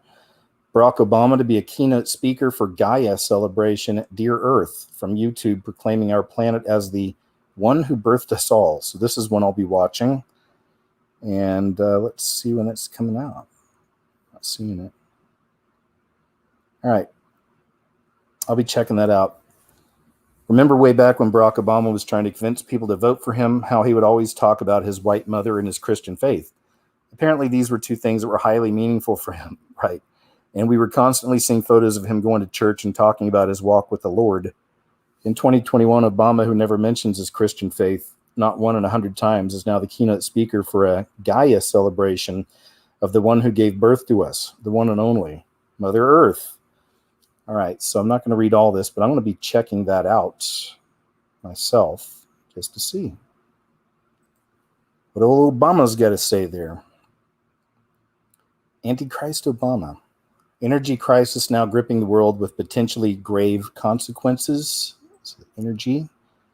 This is all from endtimesheadlines.org. Dawn of global tax, 136 countries on board. Global tax, right? Like global courts will be coming. Group wants to train Christians in hand-to-hand combat at Southwest Missouri event. Good idea. Humanitarian catastrophe intensifying in Afghanistan as reports of Taliban beheading Afghans in brutal crackdown with millions facing starvation. All of these endtimesheadlines.org.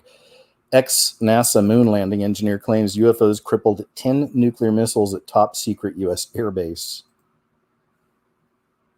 We could potentially be facing a perfect storm of disasters with simultaneous shortages of oil, natural gas, propane, and coal. Yep, October 22nd from yesterday. They're going after everything. It's all about collapse, creating chaos. The Antichrist can come in and save you, right? School teacher sings about parents being terrorists. Oh boy. Let's see if there's a clip here. It seems there is. Parents, get those kids out of those indoctrinations. Here's your ostinato. Terrorist, terrorist, purple for parent star. Terrorist, terrorist, purple for parent star. While some had good intentions, they all were misinformed. Now threatening violence, doxing teachers has become the norm. They come to school board meetings with lots of things to say, and they will bully, cuss, or scream if they don't get their way. And these are the really sick, disgusting people that are forcing trans garbage on the kids and critical race theory and teaching them to hate each other. They're getting their feels hurt because they're being exposed. Parents are furious after an elementary school in California wanted to force kids to eat outside in the rain to keep them safe from the COVID. Of course. Hey. Let's see here. This is from Mini Fish over on BitChute. And it's about La Palma. 23rd of October. I simply found this incredibly interesting and worthy of sharing with you very quickly here. I want to show you a video game that was supposedly created some years ago, I think around 2012 or so, depicting a elitist plan to collapse the island of La Palma in the Canary Islands. You can't make this stuff up. La Palma, una de las Islas Canarias, un paraíso para los turistas enamorados del sol. A nosotros esta isla nos fascina por otra razón, por el volcán de Cumbre Vieja.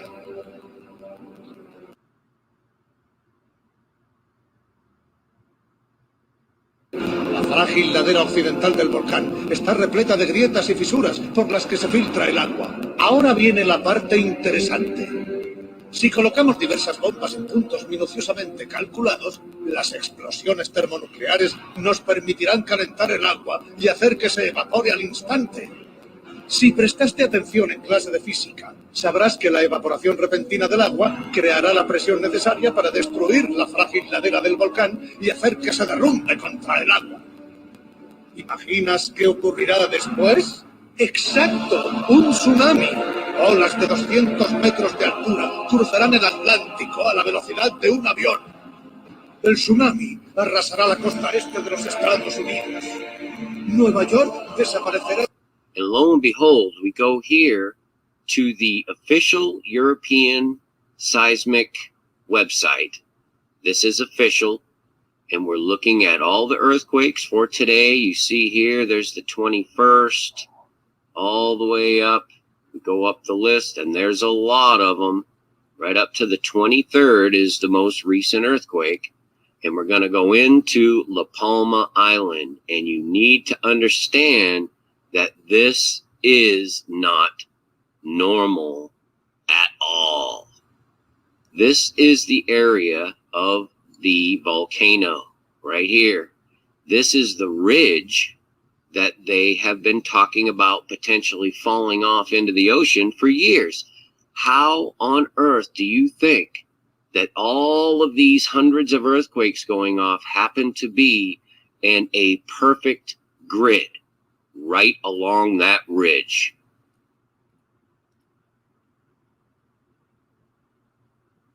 La frágil ladera occidental del volcán está repleta de grietas y fisuras por las que se filtra el agua. Ahora viene la parte interesante.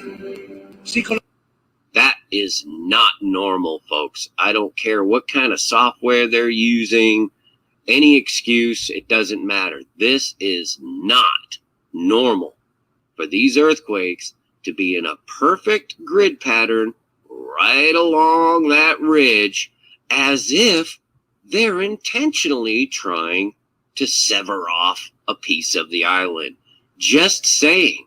This is pure speculation, of course.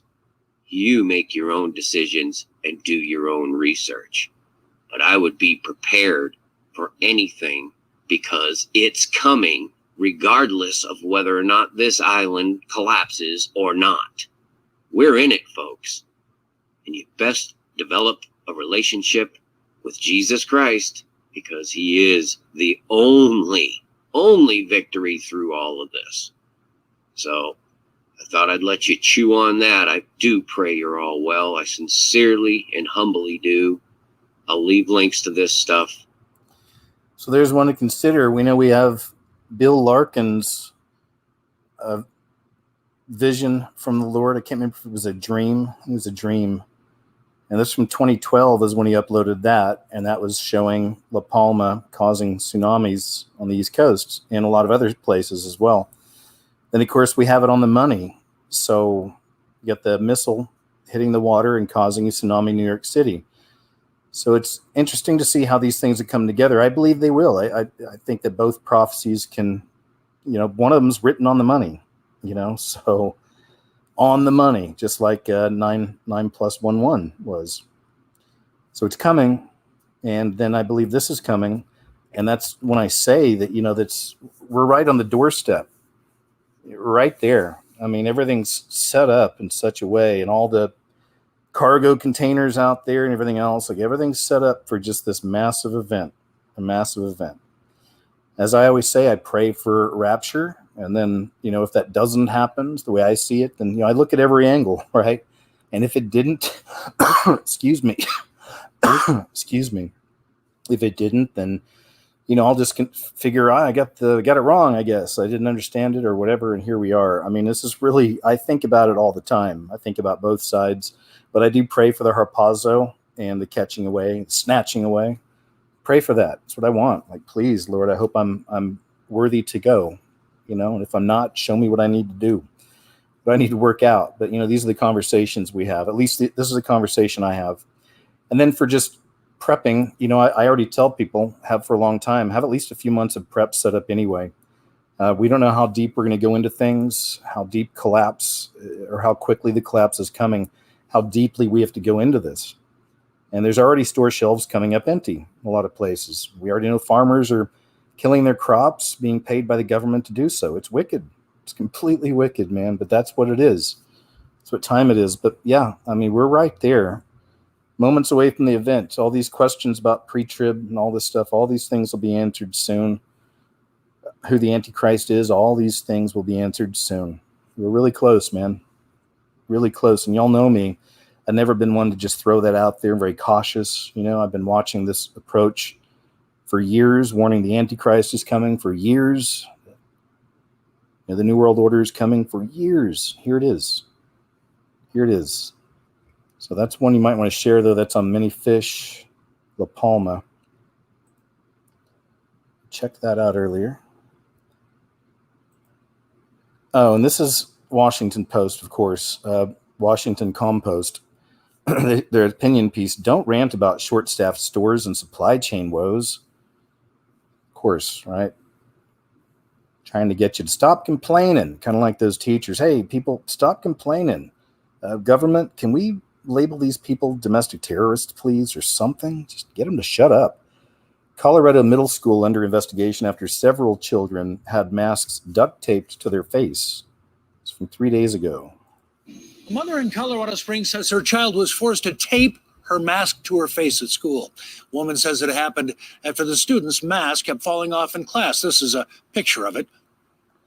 Academy District 20 says it started getting reports about this happening at Chinook Trail Middle School last week, but it's not clear exactly what happened in this girl's case. Because of social media, we now have so many other voices in the mix that may not have been involved. And so now there's misinformation that's mingled in with the actual fact. The school district is asking for patience as the investigation goes on. It hopes to have more information for everyone by the end of this week. I don't know. What would you guys do if you found out that your little kid went to school and the teachers were doing stuff like that to them, taping masks on their face? Wife calmly tells cops she just took her husband's life. I was watching this. I don't know if I'm able to play this one, but if you want to watch it, it's on VidMax. Wife calmly tells cops she just stabbed her husband to death. It was really wild, but at the end of it, she starts explaining how abusive he was. So, there's maybe more to the story, but I just thought it was an eerie one. College professor discovers she's white. No, not kidding. These are the people who are teaching your children things. And I want to share with people why I didn't know I was white, because I think a lot of people don't know they are white. And I want to share how I learned. And it wasn't just intellectual or cognitive. I needed Cyrus to as have somatic wiener embodied just over her training. shoulder. I needed to have the intention to continually learn and uncover. I had to have the willingness to decenter my power in the classroom, in research projects, in communities. I am humbly serving the larger good, recognizing that my positionality as a white person complicates things and is very limited and partial.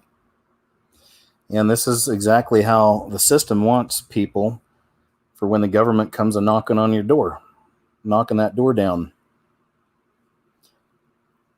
This was this is in reference to Russ Dizdar. It's just something I'll read.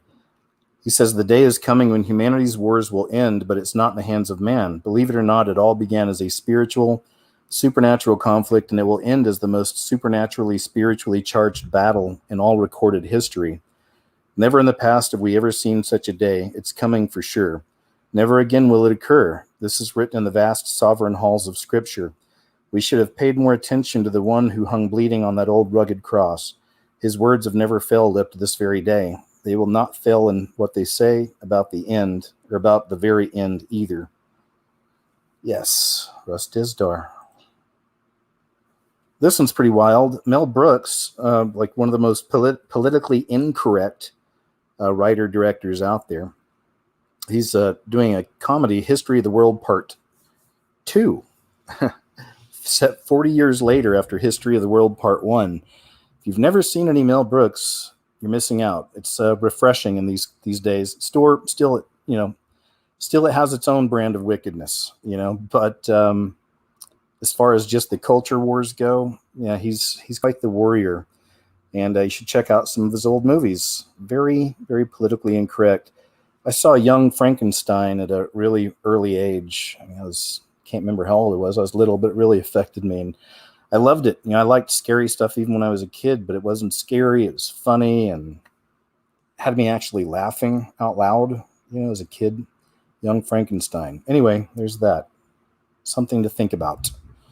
Canadian forced COVID isolation camps. This was sent to me by a friend on Twitter, and it is from Saskatchewan. It's a 79-page document that lays out exactly how they can take you and force you to go to a secure isolation site, aka camp, which was another conspiracy theory just a year ago that was never going to come true. In this camp, they can tell you how many hours of exercise you have, when you get to eat, when you get to sleep. They also have a section, I believe it's 7.0, that says that if you are agitated or uncontrollable, they can medicate you. They have a section in there somewhere in the 79 pages that says that if you are living with a COVID person or a person who hasn't been vaccinated for COVID, they could take both you and your vaccinated member to the camp, but you'd have to go on separate buses. There we go. She's using that word again, but I'm sure I'll be showing this one again on the Uncensored show. That's on Red Pill World. And I'm glad you guys don't complain about that. Some of you who've been with me for a long time know that this channel I almost lost for the claim of medical misinformation from YT, and also my main channel. I got into trouble over there for the same thing, for talking about potions. So have to be very careful if I want to maintain. And, I like to have as much reach as I can, as much as you can in these days. So that's why I'm extra careful about that. And I have a whole show I do. The last one was like 4 hours long, where that's all we talk about. Check my website for that. If you're curious about that, you can find everything over on my website. There's a link under the player. This is another example of just the madness in the system. They take these creeps, they put them in positions of power, and then now they're making this one a 4-star admiral because America's done. So it just doesn't matter anymore. Hi there, everyone. This is Dan Dix here reporting for Press for Truth. And what a crazy time we are living in right now, guys. It's becoming increasingly more and more difficult for me to look at the headlines that are making up the news of the day without realizing just how crazy things are getting, how insane everything is. I mean, the whole world seems to have just been completely turned upside down, and everyone is descending into sheer lunacy. And I'm not even talking about the COVID 1984 nightmare. We got so many other things going on that we're going to talk about in today's video, guys, so stick with us all the way to the end. Today, we're going to be talking a little bit about this. Rachel Levine, openly transgender health official, to be sworn in as 4-star admiral. Now, you may recall it was in the beginning of the year when the Biden administration, one of the first things that he did was to appoint Rachel Levine as the assistant to the Secretary of Health. The assistant to the Secretary of Health. Now, let's be clear. This is a man who delusionally believes that he is a woman. Now, I know the transgender community is going to be upset with me for that statement. They're going to call me a bigot. They're going to say I'm saying this out of hatred, when, to the contrary, I don't say that to be mean. I'm merely being truthful. This is the honest-to-God truth, and truth is important, especially now moving forward in this crazy world, guys. So I'm not going to kowtow or bend reality, kowtow to the status quo, or as I said, bend reality to suit someone's delusions. I'm going to continue to speak the truth, and that's, as you will see, and I hope understand at the end of this video, is incredible 4-star officer. Rachel Levine, ranking openly transgender official, has also become its first openly transgender 4-star officer. Rachel Levine, the U.S. Assistant Secretary of Health, was sworn in on Tuesday as an admiral of the U.S. Public Health Service Commission Corps, a 6,000-person force that responds to health crises on behalf of the federal government. What? This person is going to be in charge of 6,000 people who are responsible for responding to health crises in the United States, guys. Right. A mentally ill, delusional man who believes he's a woman is going to be in charge of the health crises in the United States. Yep. Let that sink in. Again, it's destruction by design. You know, these people that are doing this believe they have a seat at the table with the New World Order in whatever fashion that comes. And we've seen it throughout history. It's happened before when other empires collapse. Moving on. That's actually, it's from Red Pill World, but that's Dan from Press for Truth. He got his channel taken from YT a while back too. But interesting news story. Anderson Cooper, CIA, sponsored by Pfizer. He's been lying to us for 5 minutes. U.S. citizens speak out against tyranny. Let's check some of this out. 12 years. Anderson Cooper, CIA, sponsored by Pfizer. He's been lying to us for 12 years. This little bastard goes in every day and lies on their network. Okay? Pfizer's right over here. Facebook is right there. What's over there? Facebook, Pfizer. Facebook, Pfizer, CNN, the trilogy of evil. Yeah. Exactly. Any reason. We're in front of CNN today. What do you have to say to CNN? You know, CNN, it's like you're fake news, man. You're over. Nobody wants to watch you anymore. The only people who are watching you are the people that are not awake. I'm hoping there is a military coup of all of these broadcasters who have harmed the American public and also the globe, because everybody looks to us, you know. We're in leadership in New York City, even in California. We're in leadership. How dare these media elite who are getting paid all these money, where all the pharmaceutical businesses are advertising on their channels. It's corporations supporting corporations on top of corporations. It's like, basta, enough. So what I have to say, we are here in front of CNN because we know that they are giving you guys fake media, fake news. They're not telling you the truth. So we are asking that the media be defunded, because if they're not going to tell you the truth, then we don't need them. CNN is definitely out to divide and conquer us. You know, history is always being repeated. We're always being separated. If it's not by sex, if it's not by race, religion, here we are now being segregated with vaccinations, history being repeated all over again. And we, the people, need to stop the madness. We need to come together, united as one, so that we can stop this medical tyranny and be able to exercise the freedom to choose our rights over our bodies. Yep. I protest CNN because I know for a fact, all facts, that anything they report is scripted, fake, meant to draw an unrealistic narrative for the people to get riled up with fear, to be incompetent, ignorant, and full with the real misinformation, which comes from the CNN, the Clinton News Network, the corrupt news network, the incompetent news network. That's why we're protesting them. We need real news. We need real information, and people need to be able to make a choice for themselves with all the facts, unbiased. CNN is a biased news network that is bought and paid for by the same conglomerates, right? Am I saying it right? That want their narrative to go forward, not the people's narrative. The people know what they want. We are competent and intelligent enough to know what we want. CNN insults our intelligence. We're protesting CNN because obviously it's fake news. They don't want to publicize what's really going on because they know the truth, and they know that there's more people that are against these mandates, and so they don't want others to know where others stand. See, why we're here at CNN today is due to media using medical malpractice.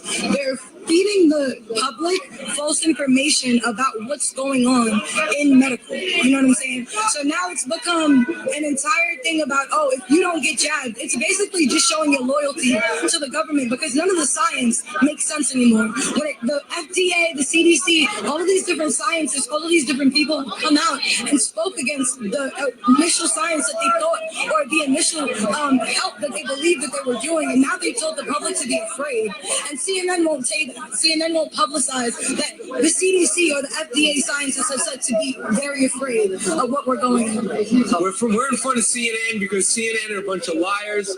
They're a bunch of propagandists. They don't tell the truth, and they haven't been telling the truth about this whole thing the whole time. So we're in front of CNN. We're in front of Facebook also for censoring. Zuckerberg is involved with Pharma. He has a $650 million deal with one of the pharmaceutical companies, and he's heavily involved with pharmaceutical companies with his advertising on Facebook.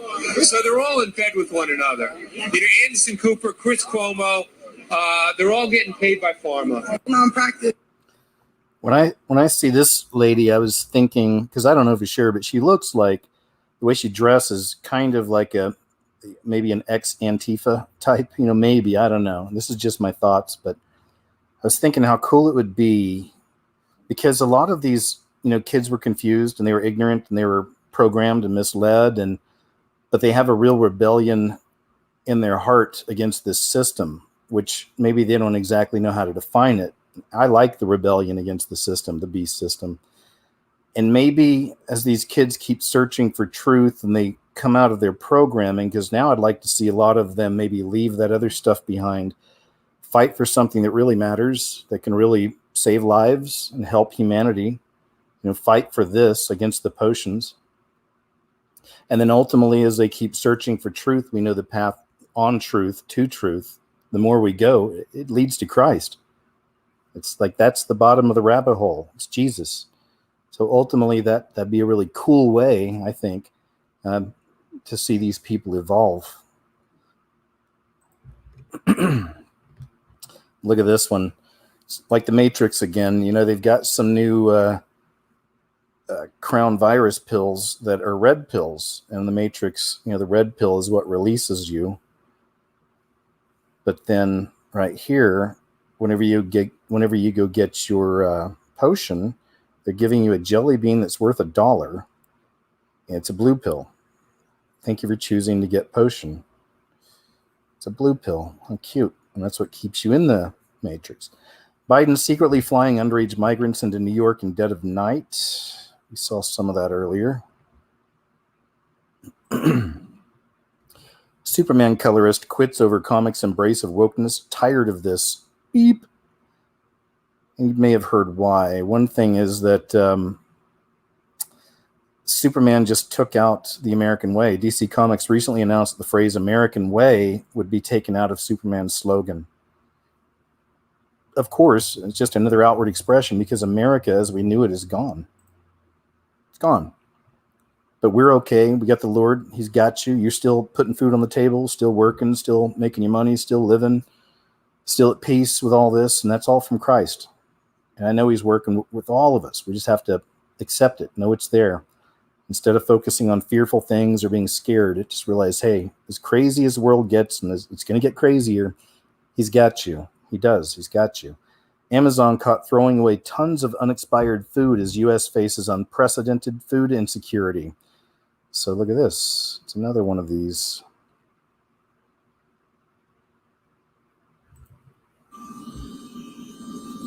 This is one of Amazon's biggest UK warehouses in Dunfermline, Scotland. And from inside where millions of perfectly good products each year are sent to be destroyed. Secret footage captured in what's known as the destruction zone, and that calls into question the company's environmental and ethical practices. An ITV News investigation reveals unsold laptops scanned not for delivery, but instead marked destroy. Boxes full of electrical items, such as drills, shavers, headphones, even smart TVs. The list goes on. Brand new books still in their wrappers, or jewelry or steel cutlery, with that same instruction: destroy. One former employee who wishes to remain anonymous reveals the scale of what they're asked to do. So this isn't the food, it's just the stock, but still. So from a Friday to a Friday, our target was approximately 130,000 items a week. The target to destroy from one centre was 130,000 items. Yes. And how did that make you feel when you knew that? I gasped. There's no rhyme or reason to what gets destroyed. Dyson fans, Hoovers, the occasional MacBook or iPad. Or the other day, 20 bins filled with thousands of COVID masks still in their plastic wrappers. Overall, I'd say 50% of all items seem to be unopened and still in their shrink wrap. The other half are returns, but in good condition. Undercover filming shows a manager's spreadsheet from April at the Dunfermline depot. 124,000 items to destroy that week. Now, Amazon does donate to charity, but over the same period, that figure was just 27,000. Suppliers who sell their goods through Amazon often store them in their warehouses. The longer they're unsold, the higher the charges, until it becomes uneconomical. For international vendors, it's often more expensive to get the products sent back than be disposed of. So they're often loaded onto pallets, again marked destroy, before heading out on lorries that we track to see where they went. Well, we followed this lorry from the Amazon fulfillment center with those items marked electrical destroy, and this is where it is going to a waste management center around an hour away. Behind the tarpaulin. All right, I think we got it. And we'll move on. All right. Tons of unexpired food. Sure. Not surprised.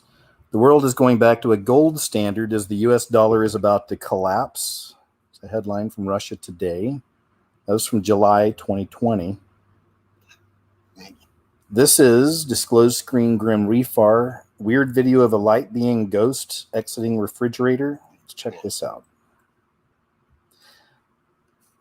I like this one because I have a video on my channel probably from 2012 of another like light or fire looking being that was caught inside of it. Looked like a storage unit from far away. It looks like Johnny Quest from Fantastic Four. It's really weird. And I know it's still on there somewhere, unless YouTube took it down for some reason. But anywho, let's check this out. And strange clouds brewing with subtle lightning forming over an American woman's elderly parents' home, she decided to grab her camera and start filming for documentation.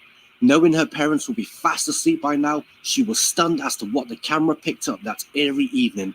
The woman explains this event as a light being emerging from inside the fridge that was positioned on the front porch.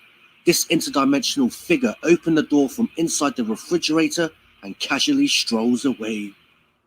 This video you're about to see, it was nighttime, probably like 10:30 at night, somewhere like that. And I heard something outside, so I opened this door like this, and I pointed it over here towards my mom and dad's house.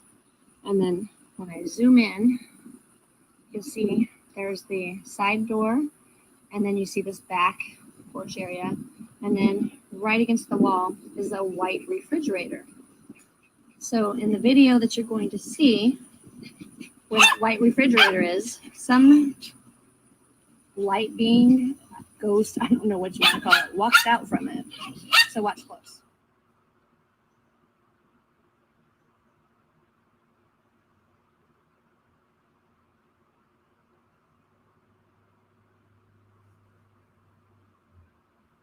Looked like a humanoid, didn't it?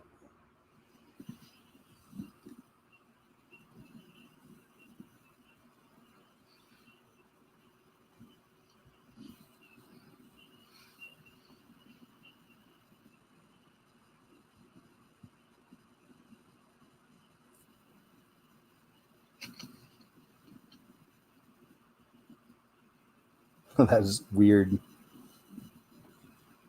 What are you doing?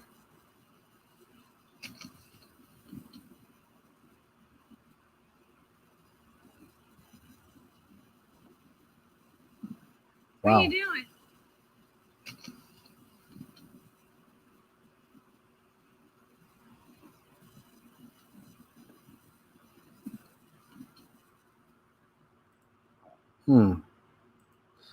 Weird, right? Yeah, go check that out on my channel. I don't remember what I called it. So I think it was like around 2012 I uploaded that. Like light being or something. It's weird. What do we got here? Hello, I'm Candace Smitherman. This is what I saw on the royal banqueting table in heaven. This is from Supernatural Stories. Let's check this out. And I have the pleasure and honor of taking you into a very, very special place that I had the chance to see myself. And I also often get the opportunity to go there whenever I close my eyes and I enter into worship with the Lord. I had the chance to be taken up into the royal mansion and the royal banquet table. And I'd like to share with you a little bit of the details of the royal mansion. I want to walk you in to that place. Truly amazing. And this is a place that you are welcome. This is the house of the Lord. And he has invited all those who know him as Lord and Savior to come and be in his house and to have a seat with him. It is full of joy. It is a welcoming place. The angels are there. There is singing. There is laughter. It is a place where you are fully and wholly accepted, and you know who you are in totality because you're in the presence of the King. And so the mansion is enormous. I have not been in every room, but God has blessed me with the honor of going into quite a few rooms. And so as you walk into the mansion, the steps go up, and it is a gold mansion. It is every commodity in heaven belongs to the Lord. The gold is his, the silver is his. Everything that you see and touch in the earth today was first birthed in the heavenly realms. So when you see things in the earth, just remember, every thought and idea, every patent that was made, every intellectual property, every beautiful thing that we touch today came first from heaven. And so everything there is pure, clean, holy, and right. So as you walk into the mansion, you will go up many, many stairs. And I came in that way as well. Doors opened before me, just like an automatic opening. Entering in. On the left side, there were a few rooms that I did not visit, but on the far left was a treasury. And in it were a gold treasure chests that were full of jewels, gold, silver, pearls, sapphire, amethyst, emeralds, all kinds of jewels on the left-hand side. Now we have access to those jewels today. That treasury is available to us. Then on the right side is the royal banquet room. I'll take you there in just a minute, but I want you to go upstairs first, because going upstairs a bit more, just a few more stairs, enters you into the royal bedroom suite. It is beautiful in there, full of gold and velvet. It's a royal velvet that lines the beds and just covers the area. And beyond that, okay, so the royal bedroom sits there to the right-hand side, but then there's a few more stairs that go up higher, and those stairs take you into the vats of heaven. And we have access to those vats because of what Jesus did, because we have all of the rights of the King. We are part of his inheritance.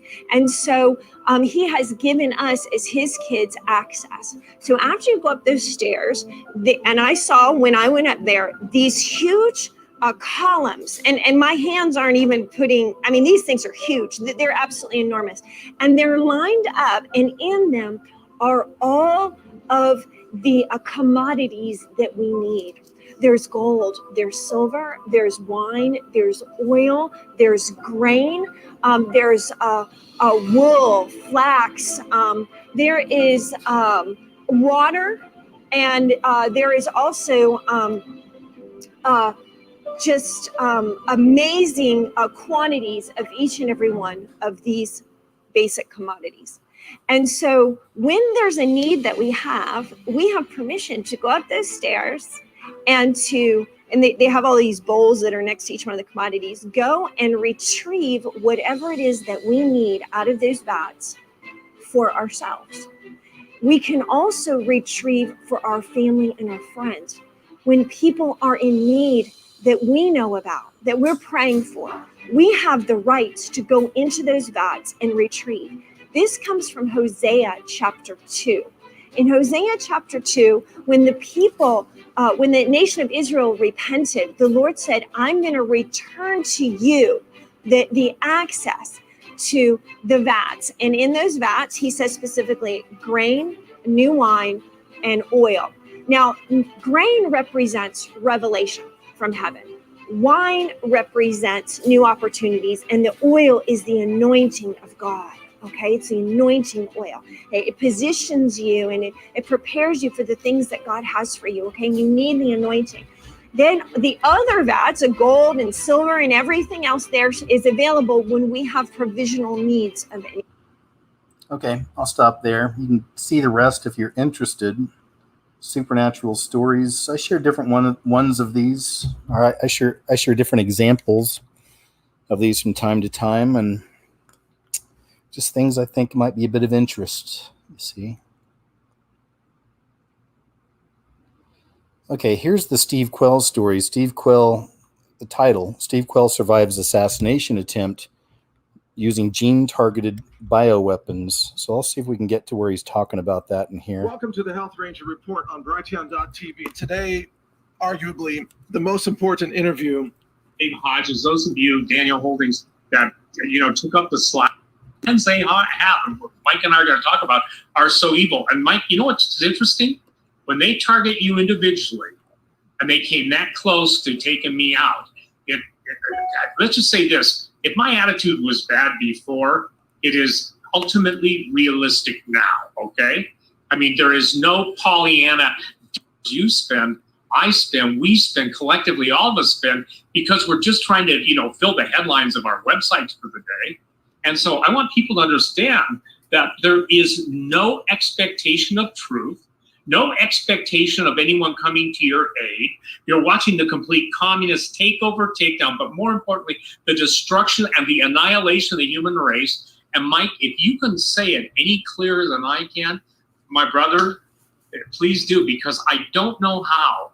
I have lost the realm of speech in human containment to be able to articulate the lateness of the hour. I have lost it. Well, you and I both warned about this, and I warned about it in the speech at your event in 2019. Before COVID, I said that they were preparing Earth for a post-human era. And I remember at the time, people thought, what are you talking about? How are they going to get rid of humans? Well, now we know. But before we move into that discussion and more, Steve, just let me ask you a question. To what do you credit those you wouldn't have made it? Was that... I think that was helpful. I think it was, it helped me pretty traumatically. I'm not really sure where it's at. I don't want to flip through the whole thing, but Steve Quell's another man who's been in the Christian truth movement, if you will, for a very long time. Has written a lot of books and done a lot of speeches and talks a lot about the fallen angels. So if you want to see that, Steve Quell survives assassination attempt. And that's from just a few days ago, too.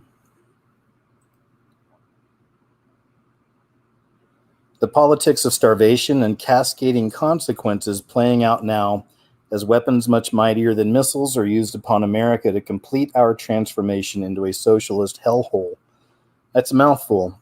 but this is an article over on All News Pipeline. And if you want to go check that out, I would. It's just kind of showing what's going on here. All right, some examples of the food shortage. Pope Francis tells big tech, God commands you to shut down free speech. Okay, that's from Involve.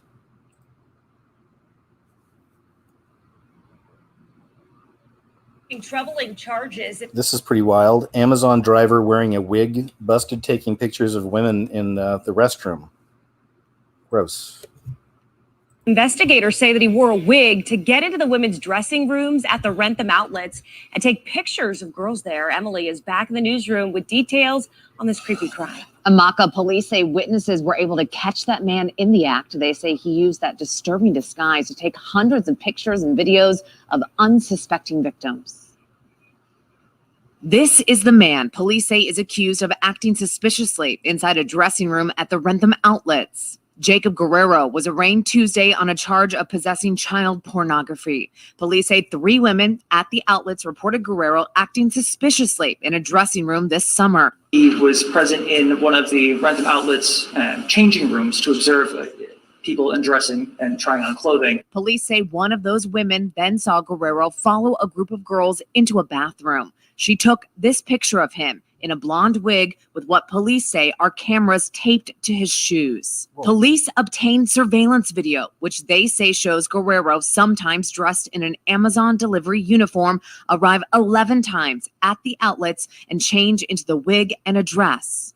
Police searched his phone and found 240 photos and 23 videos of nude and partially nude people taken in several cities and towns. That ranged from 8 and 9-year-old males to females closer, I believe, in their young teens. Amazon saying in a statement, we've been notified that as part of an ongoing criminal investigation, a driver who delivered our packages was arrested and charged with serious crimes. Oof. This individual is no longer delivering packages for Amazon and will continue to assist law enforcement with their investigation. Wow. And he worked for them? I mean, that's considered a really good job these days. This is an example of what walked out of Netflix in protest of Dave Chappelle's Funny as Hell special. I think I've got a better video of that coming up. Pretty sure I do. Here's the Alec Baldwin story again. We already know. With that weird connection, I don't know, makes me wonder. Just again, considering all possibilities, maybe it's some kind of a Masonic sacrifice in public. Maybe they're somehow connected through the Freemasonry that's rampant out there. This assistant director that was on set with The Crow, and you're connected to that, and the gun, and maybe. I'm not saying that's what it is. Just you try to think of what it could be. A school board member physically attacks parents. Now they're getting their hands on people. Hostile over one of these mask mandates. This one taking place at Shenandoah schools in Henry County. Tonight, our Rich Knight shows us what happened there and when name calling caused a school board member to go after a parent in the crowd. A Shenandoah parent gave a short presentation about oxygen levels for kids wearing masks that turned into an argument with a school board member. The father, seated with his back to us in this video, called Assistant Secretary Alan Troxell an idiot. What? What'd you say? You call me an idiot? What? I'm tired of that stupid. A school resource officer restrained Troxell and made the parent leave the meeting. Troxell stayed, but his tirade continued. Not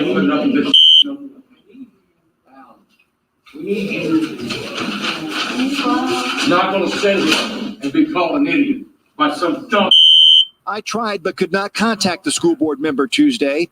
The superintendent says action will be taken. Many wrongs, and one that we will take care of. He will definitely receive something from our school board president, but the bottom line is the school board member knows that his actions were not representative of membership and representing Shenandoah schools. The parent, Jason Greer, is asking for the immediate resignation of the school board member, Alan Troxell.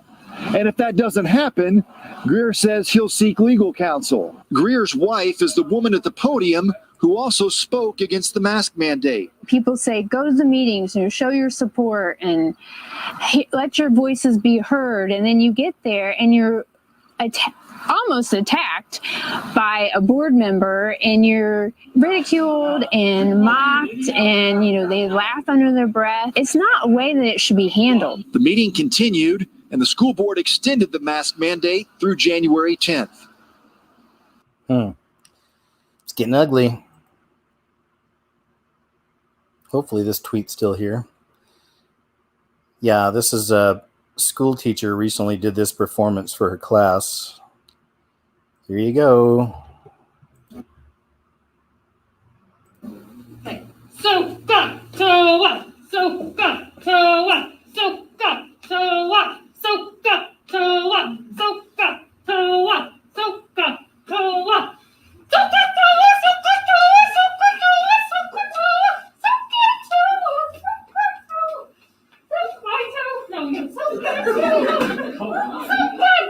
So got to what? So got to what? And eventually, I get to go home, and I get all of my feathers. There we go. So good, so good, so good, so good, so good, so good, so good, so good, so good, so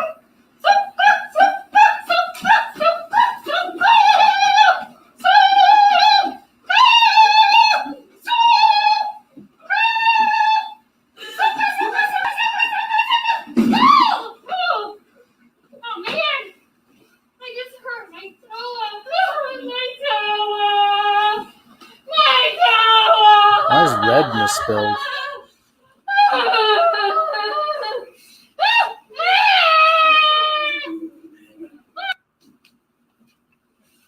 Water goddess, again, I ask you, please tell me the secret of the enchant. Please. And then I hear. Because obviously this is ridiculous. A maniac. Wow, look! Okay. I just ran into the Why is it Reed? R-E-E-D. rock god. And he spit out. Is the dumbing down really that blatant now? Instead of red on the apple, it's Reed. R-E-E-D. Am I the only one here? I don't know. I haven't been in a classroom in a very long time. Okay, we got it. She's a loon. New York School District slashes budget by $6 million after $4.5 million cost to accommodate influx of migrants. And this is these are the people they're catering to, the system. It's the post-human existence, also in America, the post-American existence. These will be the people filling the jobs along with robots. And there you have it. It's all part of the organized collapse. And again, I love this one. This one's great. Gives me a lot of faith in the most popular president in American history. Okay.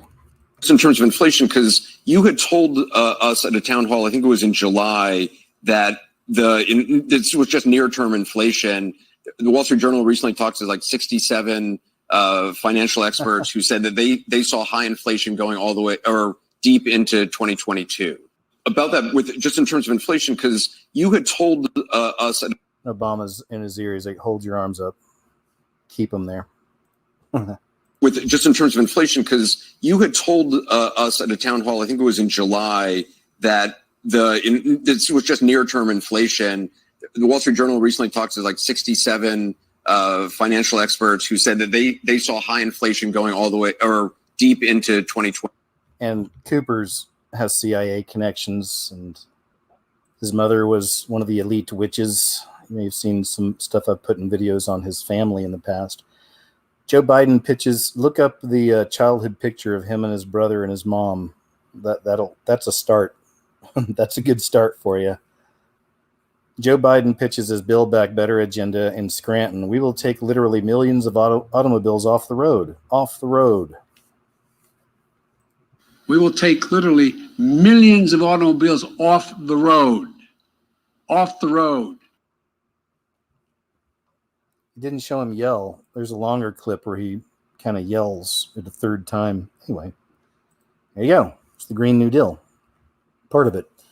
Washington State Sergeant gives emotional goodbye and final patrol sign-off. Here we go. We've been seeing quite a few of these. I've shown you guys a few of these over the weeks. There's another one. Another one. Due to my personal choice to take a moral stand for medical freedom and personal choice, it's kind of low. I will be signing out of service for the last time today. After nearly 17 years of serving the citizens of the state of Washington, it has been my honor and privilege to work alongside all of you. I want to take a moment to thank those that have helped me be successful, to be safe, and to go home every day. At the end of each shift, to hear the ripping of that Velcro is a relief to my wife and kids. I want to admonish each of you, knowing that despite what the press releases and the news conferences are saying to downplay this role, we all know in this district on the 19th there will be 51 of the 75 troopers available and only 7 of the 11 sergeants. So please, please, please take care of each other. So please take care of each other. Be safe and make sure you all go home at the end of each day. Again, thank you to each and every one of you that have stood alongside me and that we have helped each other out. But as for me, I am out of service and on to new adventures.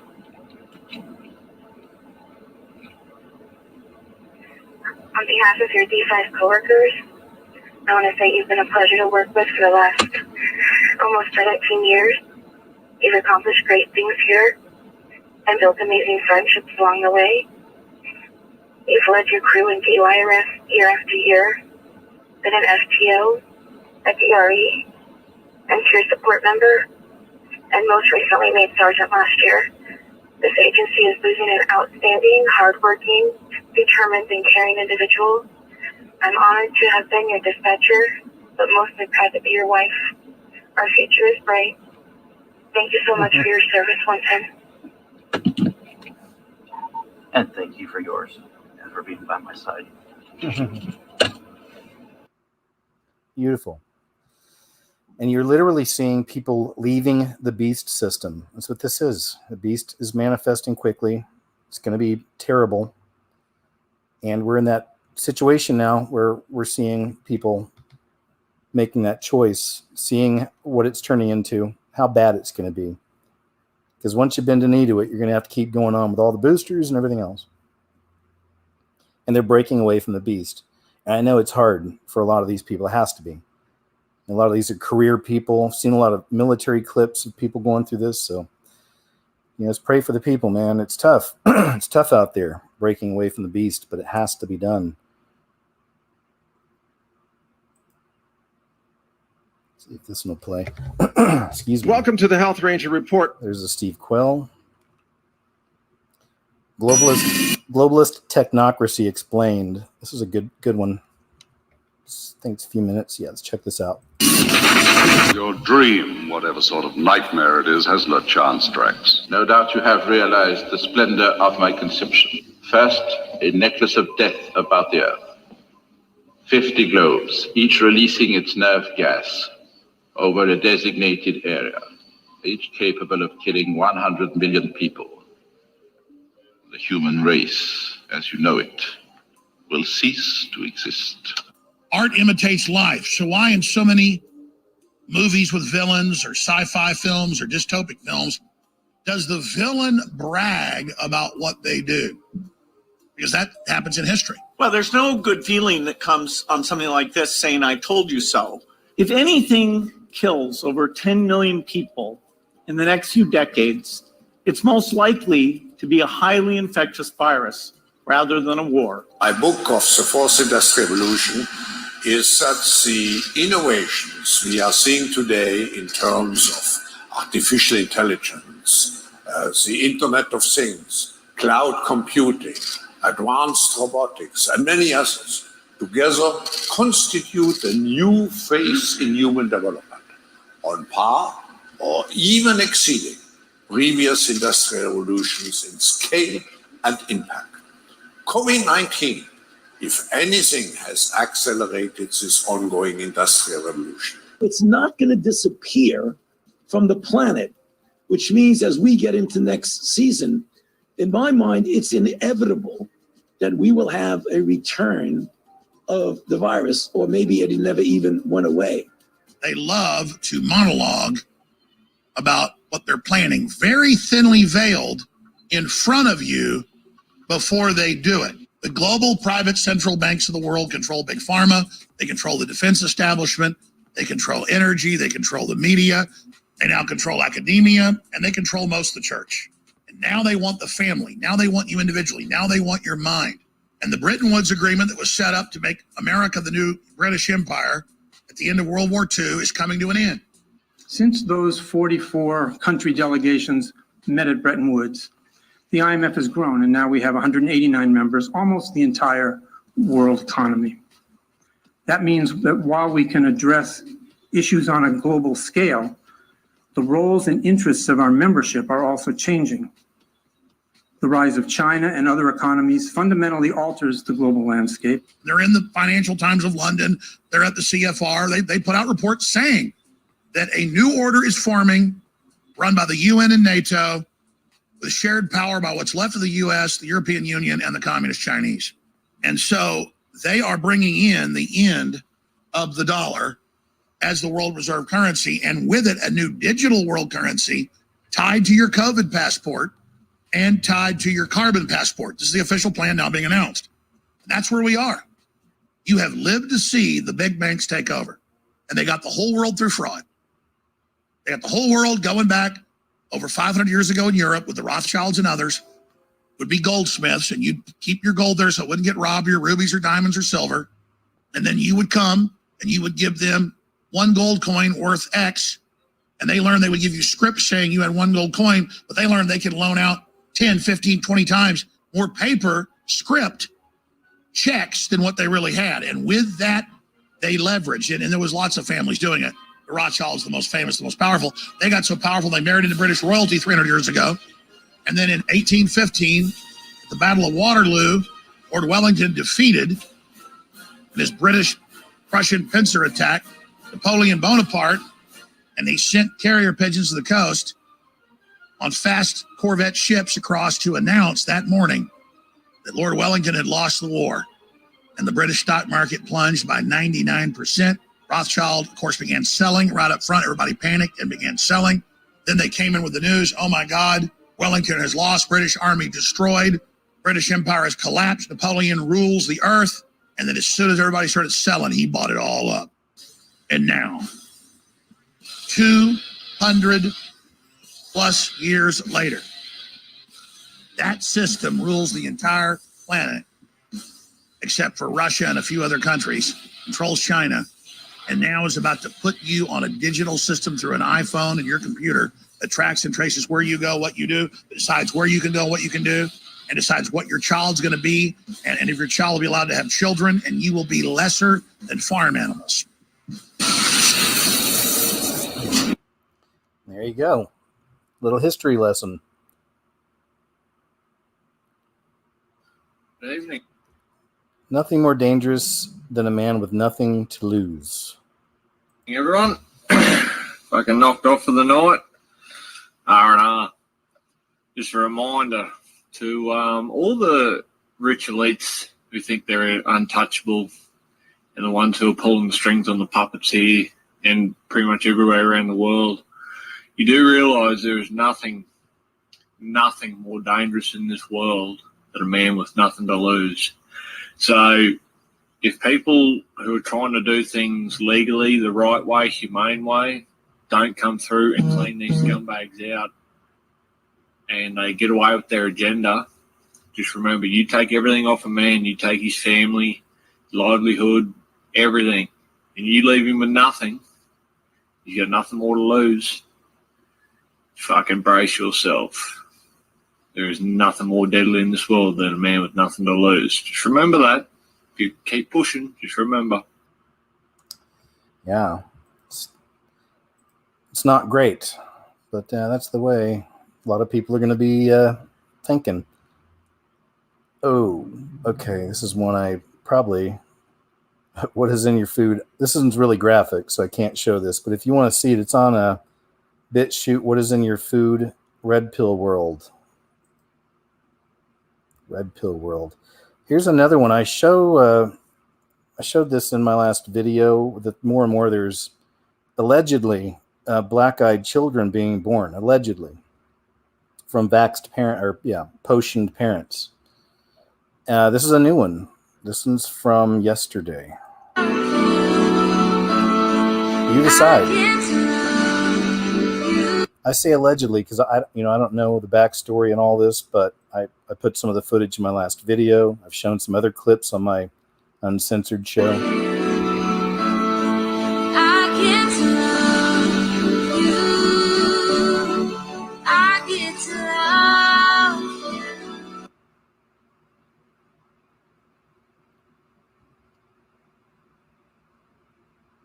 Wow. Black-eyed children. Black-eyed children. So this is one I've been watching, and as more of it comes in, I'll let you guys know. And again, I can't say for sure it's connected to that. I don't know. But that's how it's being put out there. In some places, this one didn't do it. Just said another black-eyed child, because they know there have been some other accounts and footage. It doesn't get much more sinister if that's what that is. If it's connected to the potion, it's about as evil as it gets as far as things we've seen or I've seen. One of Biden's Afghan refugees just did something in Montana. Greg Gianforte is calling on the Biden administration tonight to halt the relocation of Afghan refugees to Montana following an alleged rape in Missoula earlier this month. We support providing a home for our Afghan allies that have been fully vetted. We had a tragic situation with alleged sexual assault yesterday with someone who arrived here in the state earlier this month. And I called on the Biden administration. This individual did not have an SIV status. And I called on the Biden administration to assure us that these refugees are fully vetted. It's not clear to us that occurred in this situation. So we're asking the Biden administration to halt the placement of refugees here until they can assure us that the people that are being placed, our allies are being placed here, have been fully vetted. 19-year-old Zabihala Momand is charged with felony sexual intercourse without consent for allegedly raping an 18-year-old after leaving a downtown Missoula bar earlier this past weekend. Governor Gianforte said he relocated here from Afghanistan in the beginning of October. Momand is currently in the Missoula County Jail on a $50,000 bond. There you go. Flooding in. It's not. Now they're not all like that. And it's not saying every Afghan's going to be. There's going to be that element, and these kind of attacks, and there'll be more, wouldn't have happened or will happen if they weren't collapsing borders and doing this on purpose, as it being part of a plan. Also, it spreads chaos, of course. Better. This is Steve Fletcher 222. Squid Game equals Build Back Better. But I wanted to get this piece of information out to you in the connection to Build Back Better. We know that this is the motto of the New World Order, not only in the United States, but in all the countries around the world. They talk about this a lot in Great Britain and Germany and other places. Okay, Build Back Better. And they have 10 principles of the Build Back Better, new goals, green infrastructure, protect environmental standards.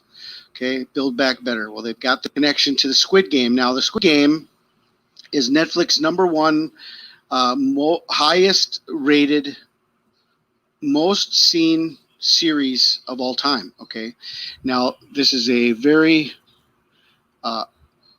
strong and evil message that they're sending, and they're releasing the spirits upon the people to devour each other and to do all you can to survive, to stay at the top. The whole theme of this show is to be the one left over. They start with 456 players, and every time a player is eliminated, more money goes into the pot. Okay, 456 is the big number with the Squid Game. Okay, every time a player is eliminated, more money goes into the pot, and what you want to do is you want to be the last one to survive. Well, 456 is, there's 456 players. 456 is the amount of money, 456 billion yen or won, or I don't know, whatever the currency is. And there's 456 players. And the idea is there's going to be one person left out of the 456. Okay. So how is this connected to Build Back Better?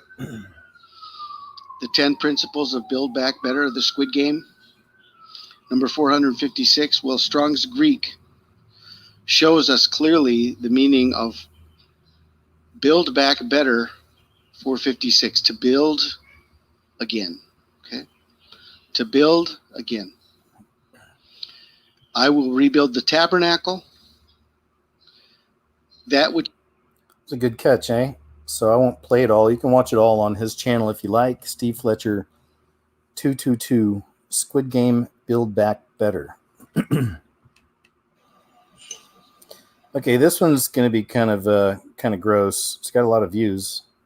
Gene Guy HHN channel.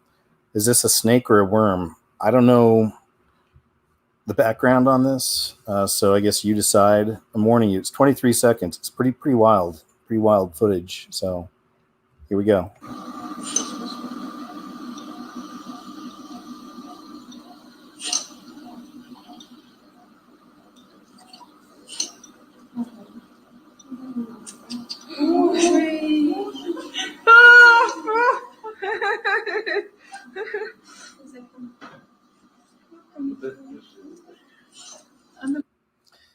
I shared that because, more information is coming out about the potion, and looks like inside of those there's these Hydra type creatures, and they say they're immortal. Like you can grind them up in a blender and they'll all just keep growing. Some of them will come back together. It's pretty wild stuff. And there's also footage of children being born that look like a cross between, a human and a creature.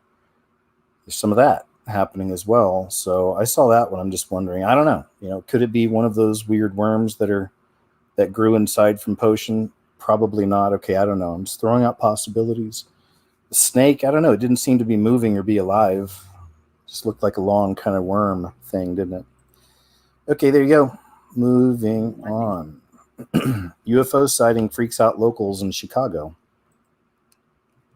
Someone else videotaped something. We've already gotten out of Uber, but it's like, okay. What is that?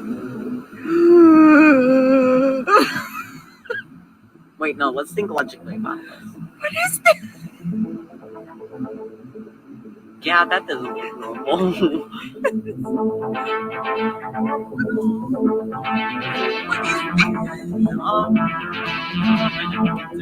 Okay, no, let's It's like one of those Dementor type creatures that people have been seeing out there. Just a reminder of how creepy Celine Dion is. This is from 2018. Another example too, though, of the Satanism, the satanic nature of this beast system, of the enemy's time and his people's time kind of coming in, right? No more hiding. It's okay. I'm Celine Dion.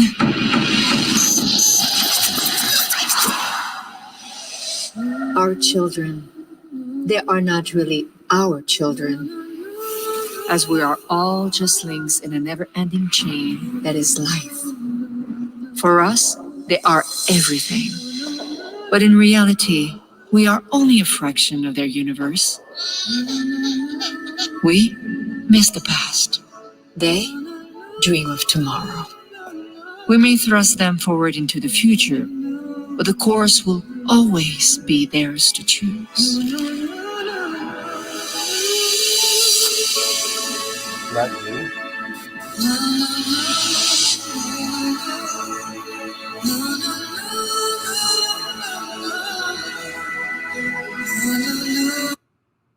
New Order, Skull Cap, Death Cult, right? Satanism's a death cult. It sacrifices. Black pentagrams.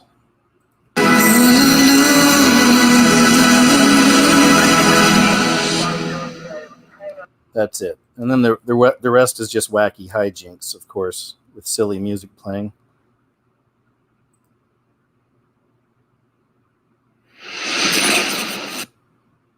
Mavi 777. There's something on here I wanted to show you.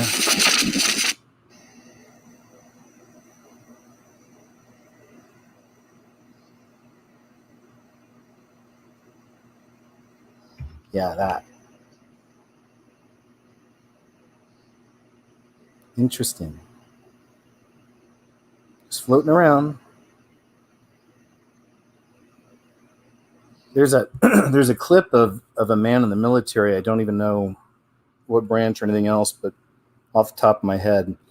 But he's in looks like a classroom with a bunch of other military guys, and they're just hanging out and talking. And he's up on the chalkboard explaining all the different races of aliens, things like that. Do you guys remember that one? I put that in some videos before. There have been other people that come out and talk about the different beings, and to me, I could believe that could happen too. You know, this could all be representations of all the Elohim, or like the smaller gods. You know, the gods with a little G, mixed with demons and fallen ones. I mean, the whole thing. You know, it's not just going to be like one type or one thing.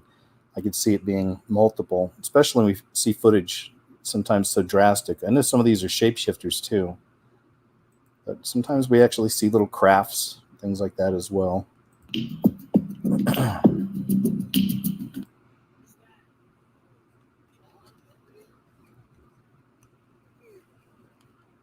A bunch of them.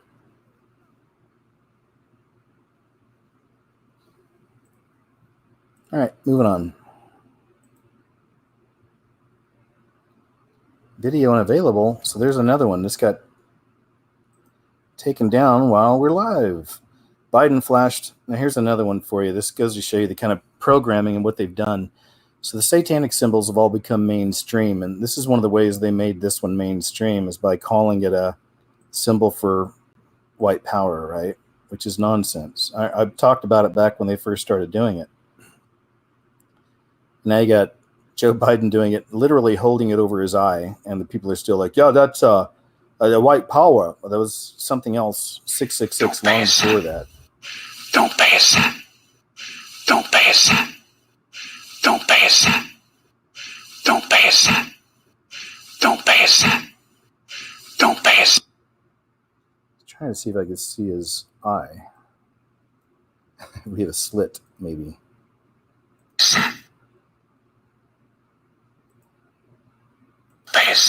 He's such a creep, isn't he? Whispering. Don't pay it. Oh well, I can't get in close enough. All right.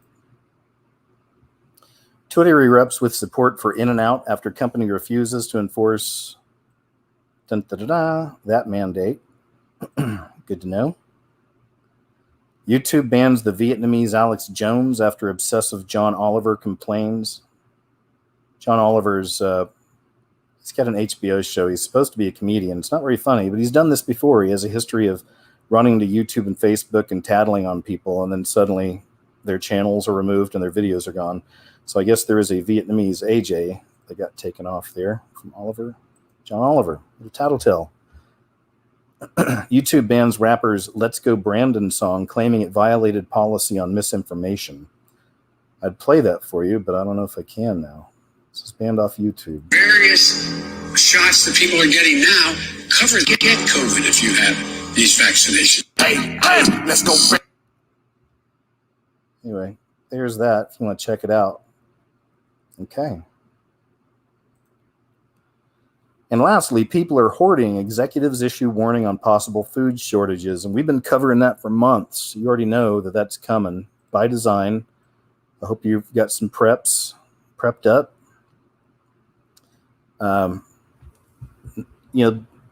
Longer shelf life, the better, of course. I always say beans and rice is easy. It's a good one. I have an emergency food supply link below too if you want to check that out. But if you don't want to do that, you don't have to. I said buy your own. Go check that out. But that's been a sponsor of mine for a very long time. All right. On that note, jump over here, throw a little background up there, and just say thank you, man, guys. Thanks for being here. We had 3.5 hours almost this time around. Well, I've got another show coming up on Monday. It'll be the Uncensored Show with nothing but news about the potion. And hope you can check that out. I'll put that link up on my website tomorrow evening sometime. And the show will be live Monday. And then after the show, you can watch it at the same link. It shows up right there on Odyssey. Always want to say thank you to the moderators out there. Thank you guys always so much. And thank you to my Patreon, PayPal supporters. If you guys want to support my work, there's links below for that. But big shout out to you guys. Thank you. Also, check out scariestmovieever.tv. It's another option below. And then you can find all the other sites I'm on where my stuff's always up, free and available, like Rumble, BitChute, some other sites like the Odyssey. And that's that, man. I'm losing my voice over here. Hey, I always like to end with a prayer. I'll say, Heavenly Father, thanks once again for all these great people and for us being able to come together and talk about things and try to keep it all in perspective. And thanks for being with us and keeping us away from fear and helping us to really find our strength through you in these days, lean on you more and more. And we know you've got us, Father, and thank you so much for that. And on that note, Father, I love you. And in Jesus' name I pray. All right, guys, that's it. Hey, thank you once again. I've got a video coming up in a few days. Like I said, it's called Life in the Valley of, or Life in the Shadow of Tribulation, but that'll be up soon. And I'm working on something else that has to do with the World Economic Forum. And that's it, man. Once again, I just thank you guys. I hope you guys have a wonderful weekend. Have a safe, good weekend. I'll be back on Monday with another live show. And until then, take care and I'll talk to you soon.